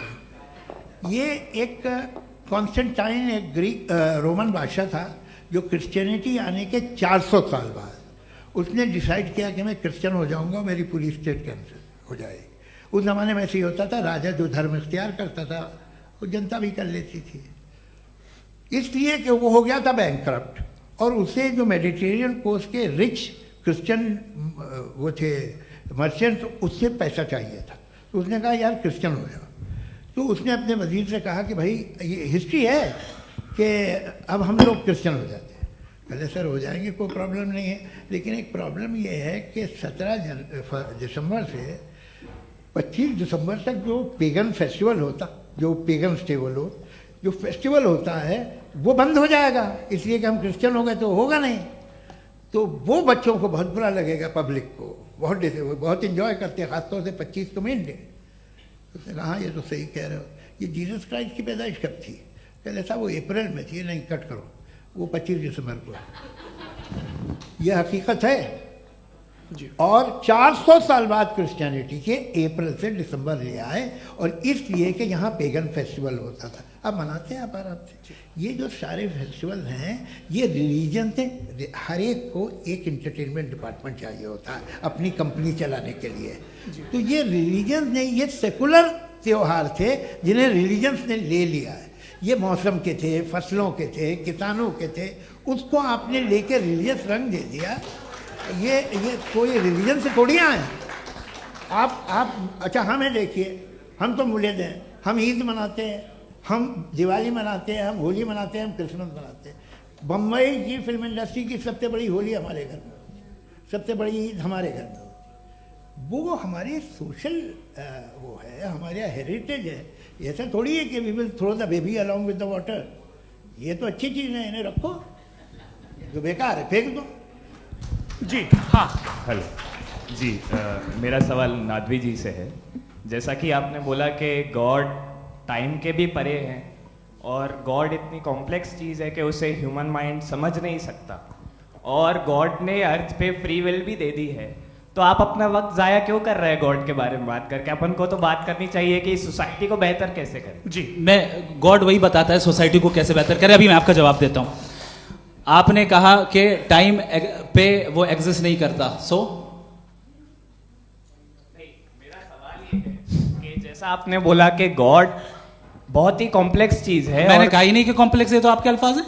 कॉम्प्लेक्स का लफ्ज गॉड के लिए सुइटेबल नहीं है। क्यों? क्योंकि कॉम्प्लेक्स वो चीजें होती हैं जो ऑब्जेक्ट हो। God is not an object जिसको आप इंस्ट्रूमेंट के जरिए लेबोरेटरी में जाके टेस्ट करें, oh it's very complex. No, वो कोई कार का इंजन नहीं है। मेरा वो फिलोसॉफिकली नेसेसरी बीइंग ऐसी बीइंग है जो सिंपल बीइंग है। हाँ, आप उसको मुकम्मल तौर पे उसकी तमाम हिकमतों को जान ले और हर चीज को जान ले, ये पॉसिबल नहीं है, क्योंकि वो ऑल वाइज है, आप ऑल वाइज नहीं है, और वो खुदा है, वो आपको सारी चीजें बता दे, ये जरूरी नहीं। मेरा सवाल ये नहीं था। मेरा सवाल ये था कि जब गॉड इतना परे है इस दुनिया से कि उसने अर्थ पे फ्री विल भी दी है, हम सब ह्यूमंस की फ्री विल है, और जो सोसाइटी में हो रहा है वो अपन लोग डिसाइड करेंगे, तो अपन लोग डिसाइड नहीं करेंगे ना, अपन लोग डिसाइड नहीं करेंगे। गॉड जो है, गॉड ने वो उसकी जात, उसकी एग्जिस्टेंस टाइम एंड स्पेस से परे है, लेकिन वो हमारा टेस्ट ले रहा है और उसी गॉड ने हमें बताया कि तुम्हें क्या करना है क्या नहीं करना है, तो जाहिर है उस गॉड की बात सुनेंगे ना हम। जी, वो पीछे एक चश्मा लगाए जो मैम खड़ी हैं, उनको दीजिए। हाँ आप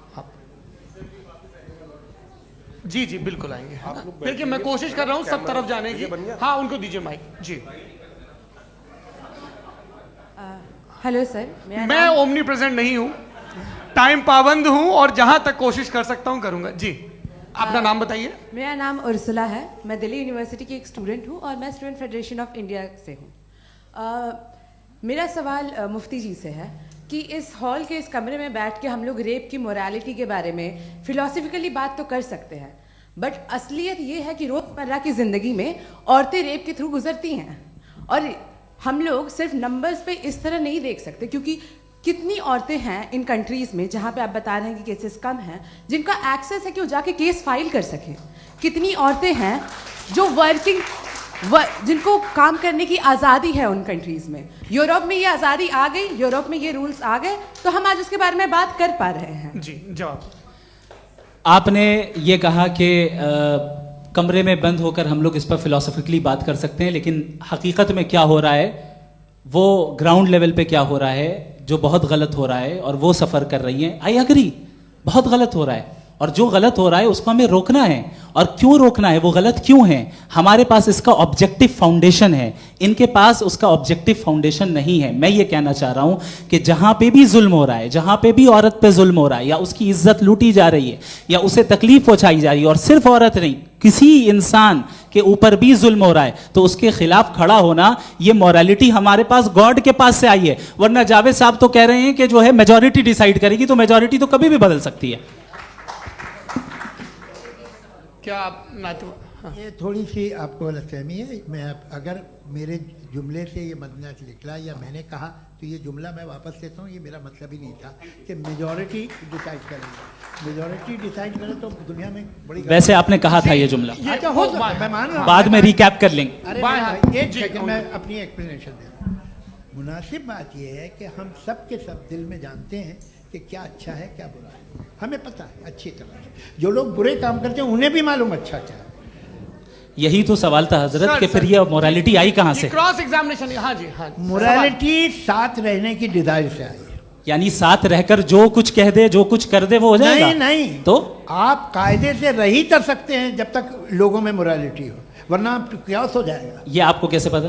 जी, हमने देखा ना जहाँ मोरालिटी का क्यास हो गया, हम देखते हैं। कहाँ पे देखते भाई हैं? दुनिया में आप जो कह रहे हैं, आप कहीं पे अगर गलत हो रहा है इस बहस तो के उसको बाद आप मैं गलत देखिए। आप एपिस्टेमोलॉजी की बात कर रहे हैं, मैं ऑन्टोलॉजी की बात कर रहा हूँ। मैं इस बहस फाउंडेशन के बाद क्या आप दोनों लोगों को चाय पे फाउंडेशन होस्ट करूंगा, वहां पे क्रॉस एग्जामिनेशन कर लीजिएगा। अभी ऑडियंस का हक मार रहे हैं आप लोग भाई, सर जस्ट लोग हैं आप लोग। और ये भाई ये हाँ, बच्चे उधर आएंगे, उधर इनको आएंगे। जी सर, आएंगे। अच्छा सर मेरा नाम लईकुर रहमान है और मैं अलीगढ़ मुस्लिम यूनिवर्सिटी का स्टूडेंट हूँ। और जहाँ तक मुझे पता है कि sir you are also product of Aligarh Muslim University. मैं भी उसी चमन का बुलबुल। हाँ सर, तो बहुत खुशी हुई मुझे जान करके कि मैं आपसे मिलूंगा। सवाल सर, मेरा सवाल ये है, सर सैयद अलैहि रहमा का नज़रिया ये था कि खुदा के वजूद को अक़ल के दायरे में रह कर के तलाश करना, न कि पूरी तौर से उसका इनकार कर देना। Sir how will you define it? नहीं तो ये तो आप इन्हें बताइए। ये सवाल आपसे खुदा का वजूद साबित कर रहे हैं। तो सर आपने इनकार कर रखा है, इस वजह से मेरा क्वेश्चन उन्होंने यही सर से एक सेकंड, सर सैयद ने यही कहा ना कि अक्ल से आप खुदा के वजूद को साबित नहीं कर सकते, यही कहा ना भाई। वो उन्होंने कहा कर सकते हैं और वो कर दिया गया आज। वो फोन दो। तलाश करना या साबित करना अक्ल से अक्ल से नहीं हो सकता। अरे सवाल तो सुन लीजिए जी। अक्ल से नहीं हो सकता है, यही कहा ना आपने। अक्ल से हो सकता है। अरे वो यही कह रहे हैं भाई, आप बता रहे हो सकता है, वो तो कुछ और। आप अगर सर देखो नौजवान फोन ले लो, वो इतनी कमाल की यूनिवर्सिटी है। अरे भाई दे दो जरा, एक मिनट दे दो भाई, मेरी बात सुनो, माइक पे बोलो ताकि जो लाखों लोग देख रहे हैं। माइक दे दो ना। अरे देंगे ना माइक, तुम ठहरो तो। हाँ सर, मेरा सवाल ये था कि सर सैयद अलैहि रहमा का एक नज़रिया था अपना कि खुदा का जो वजूद है उसको अक़ल के दायरे में रह कर के तलाश करना है, न कि पूरे तौर से इनकार कर देना है। ये उनका कॉन्सेप्ट था। लेकिन मेरा सवाल ये है कि आप इसको कैसे डिफाइन करते हैं, एक्सप्लेन कैसे करेंगे? मैं आपसे जानना चाहता हूँ, क्योंकि you are the product of Aligarh Muslim University. मुझे अक़ल के दायरे में रख के मैंने बहुत तलाश की, मुझे मिला नहीं। हाँ ये इधर उधर वो चश्मा लगाए जो, हाँ उनको दे दीजिए। जी जी फटाफट पूछिए, बस 5 मिनट है, 5 मिनट में खत्म हो रहा है। हाँ अस्सलाम वालेकुम मुफ्ती साहब। एंड मेरा सवाल जावेद अख्तर साहब से। क्या नाम है आपका? अरे भैया सब मुझे पूछ रहे हो। फैज पूछिए फैज साहब। तो मेरा सवाल ये है कि अभी जो एथियस्ट है वो problem of evil argument use कर रहे हैं अगेंस्ट मुस्लिम्स, राइट? कि इस दुनिया में इतना सारा इविल है और अगेंस्ट मुस्लिम तो यहाँ अगेंस्ट थियस्ट। हाँ थोड़ा सा करेक्ट कर लीजिए भाई। पूरी मशक्कत ही इसी बात की थी कि किसी एक मजहब पे बात ना टिके। जी, तो बेसिकली ये आर्गुमेंट ऐसा है कि इस दुनिया में इतना ज़्यादा ईवल एग्जिस्ट करता है और अगर एक ऑल गुड गॉड है तो वो रोकता क्यों नहीं है? लेकिन इस सवाल में एक हिडन अजम्पशन ये है कि इस दुनिया में ईवल एग्जिस्ट करता है। अब एथियस्ट ये कैसे ऑन्टोलॉजिकली प्रूव कर सकते हैं कि इस दुनिया में ईवल एग्जिस्ट करता है? मैं आपको बताता हूँ, थोड़ा सा समझा। नहीं सर, हम लोग इनको सुनने आए। नहीं please don't do that. I want to explain ontologically. नहीं हम समझ गए सर, इनको अब जवाब देने दीजिए। अच्छा सवाल पूछ लो। मैं अभी तक क्या था वो मैं थोड़ा सा ऐड ऑन कर लेता हूँ। तुम गुरु, तो हम जब इसका राउंड 13 करेंगे ना तब तुमको स्टेज पे बिठाएंगे। जी तो हाँ जल्दी से। तो देखिए एथियज्म के हिसाब से सब कुछ रैंडमली बन गया है, सब कुछ एटम्स और मॉलिक्यूल्स है। एक पत्थर में और मुझ में सिर्फ इतना फर्क है कि हम लोग एटम्स और मॉलिक्यूल्स का अलग अलग रीअरेंजमेंट है। अब एक पत्थर को कोई इंसान तलवार से 2 टुकड़ों में काटते या मुझे, according to atheism it is same. There is no evil and good according to atheism. जी अच्छा, फैज साहब का सवाल ये है कि हाँ कोशिश भी करते तो इससे गलत सवाल नहीं कर पाते।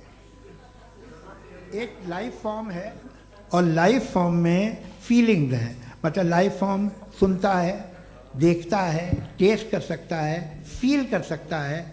तो उसकी जो ये जो क्वालिटी इस बबल में आ गई है वो जानवर में भी है, इंसान में भी है। तो जाहिर है कि उसे कोई तकलीफ पहुंचेगी, तो चूंकि उसके पास वो सेंसिटिविटी है तो मैं करेगा। पत्थर में वो सेंसिटिविटी नहीं है। तो ये क्या सवाल हुआ कि अगर पत्थर को काटा तो पत्थर को तकलीफ नहीं होती, तो आपको काटे तो आपको क्यों तकलीफ हो? बैठ जाइए। जी हाँ अगला सवाल। हाँ पूछे जी जावेद अख्तर साहब। अरे भैया सब आप लोग मुफ्ती साहब को छोड़ रहे हैं, तो मेरे ही पीछे पड़े हैं क्या? फिर चलो बोलो भाई। You asked how God can exist when children die in Gaza. हाँ? you asked how God can exist when children die in Gaza, and you also mentioned the rise of atheism in Europe. But the same events also are leading many atheists and non-believers to turn towards faith.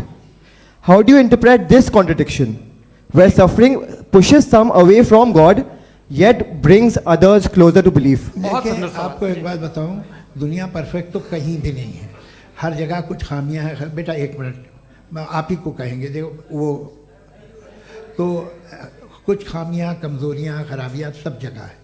लेकिन अगर देखोगे ईमानदारी से कि दुनिया सबसे ज़्यादा महज़ब कहाँ है, एक आम शहरी को कहाँ हुकूक हासिल हैं, वो बोल सकता है, अपनी मर्ज़ी से काम कर सकता है, अपनी मर्ज़ी से राय दे सकता है, हुकूमत के ख़िलाफ़ बोल सकता है, बरसरे इक़्तिदार लोगों के बारे में बोल सकता है, सरमायादारों के ख़िलाफ़ बोल सकता है। तो आपको ये स्कैंडिनेवियन कंट्रीज़ में मिलेगा, वेस्टर्न यूरोप में मिलेगा। मैं नहीं कह रहा वो परफेक्ट है, बिल्कुल नहीं, वहाँ बहुत ख़राबियाँ भी हैं, परफेक्ट तो कोई। लेकिन जिन जिन मुल्कों में, लैटिन अमेरिका देखो, गल्फ़ देखो, वहाँ पर आपको ये ज़रूर है कि रेप नहीं होते होंगे। रेप की ज़रूरत क्या है भाई, उसको तो ख़रीद लो, घर में रखो, सड़क पर रेप करने की क्या ज़रूरत है। मगर सुनिए सुनिए सुनिए, मगर हकीकत ये है कि वहाँ शख्सी आज़ादी राय देने की, बोलने की नहीं है। जी, ये एक आखिरी सवाल मुफ्ती साहब से। हाँ मैम, इनको माइक दीजिए। शुक्रिया। मेरा नाम मनीषा है, मैं हरियाणा से आई हूँ। मैं मुफ्ती साहब से एक बात पूछना चाहती हूँ। आप बार बार जावेद साहब को कॉन्ट्राडिक्ट तो कर रहे हैं कि आपने ये कहा, लेकिन आप भी अजम्पशंस के बेसिस पे बात कर रहे हैं। आपने खुदा के होने का कौन सा प्रूफ पेश किया है, खुदा की एग्जिस्टेंस का? अब इस सवाल को अलग रहने दीजिए, कौन एथीस्ट है कौन नहीं है। और दूसरी बात जो आपने एक छोटी सी कही थी कि ये फ्री विल का इस्तेमाल करता है इंसान अपनी, लेकिन इस फ्री विल का इस्तेमाल में मतलब खुदा ने ये दे दी सबको ये इजाज़त कि वो कितना घिनौनापन और कितने ज़्यादा ख़राब से ख़राब तरीके इस्तेमाल कर सकता है। जवाब सुनते जी। आप फ्री विल को मानती है ना, या अब कहती है कि फ्री विल नहीं है ना, मानती है ना? तो अब आपके पास इसका कोई एक्सप्लेनेशन नहीं है कि अगर एक इंसान उस फ्री विल का इस्तेमाल करके गलत काम कर रहा है और बच के अच्छी ज़िंदगी गुजार के निकल जा रहा है, उसका कोई रिकम्पेंस नहीं है।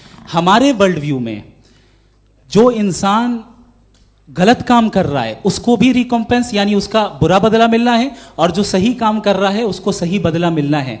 लिहाजा जो फ्री विल है वो इस तरीके से है कि एक लिमिटेड टाइम तक खुदा ने मोहलत दी है। ऐसा नहीं कि छूट दे दी, जो करना है करते रहो हमेशा। वक्त आएगा जब एग्जाम का टाइम खत्म होगा तब रिजल्ट आएगा, दौराने एग्जाम जबरदस्ती आपको नहीं बताया जाएगा। अरे भाई एक सेकंड, जी सवाल मुफ्ती साहब से मेरा, मुफ्ती साहब से जी, मैम रुक जाइए, आपसे फोन, आप इसके बाद आपसे माइक चेंज होगा। हाँ बोलिए। मैं मुफ्ती साहब एक ही सवाल करता हूँ कि अगर जो हो रहा है फ्री विल से हो रहा है और एक दिन बरोज़ क़यामत इंसाफ होगा मैशर में वगैरह वगैरह, तो दुआ क्यों मांगते हैं लोग? दुआ मांगते हैं इसके मतलब है अभी भी उसने ये डिपार्टमेंट रखा है कि मैं रोज़मर्रा की ज़िंदगी में बिल्कुल बिल्कुल ही कैन।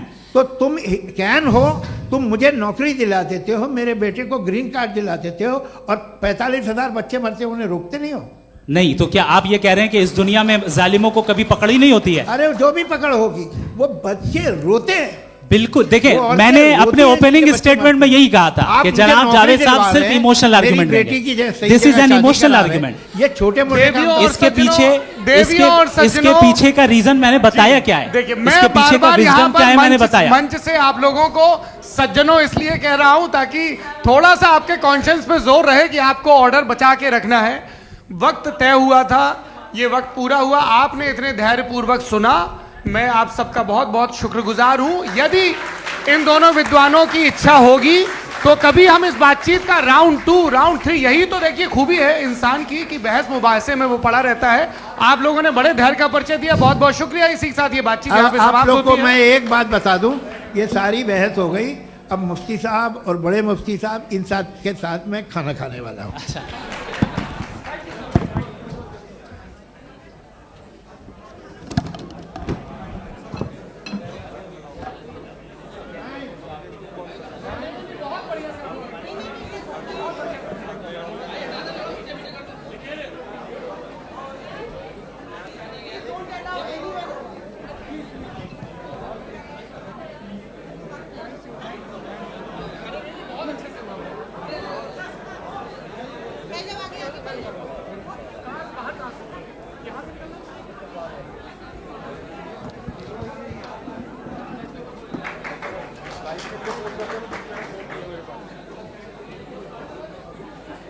आप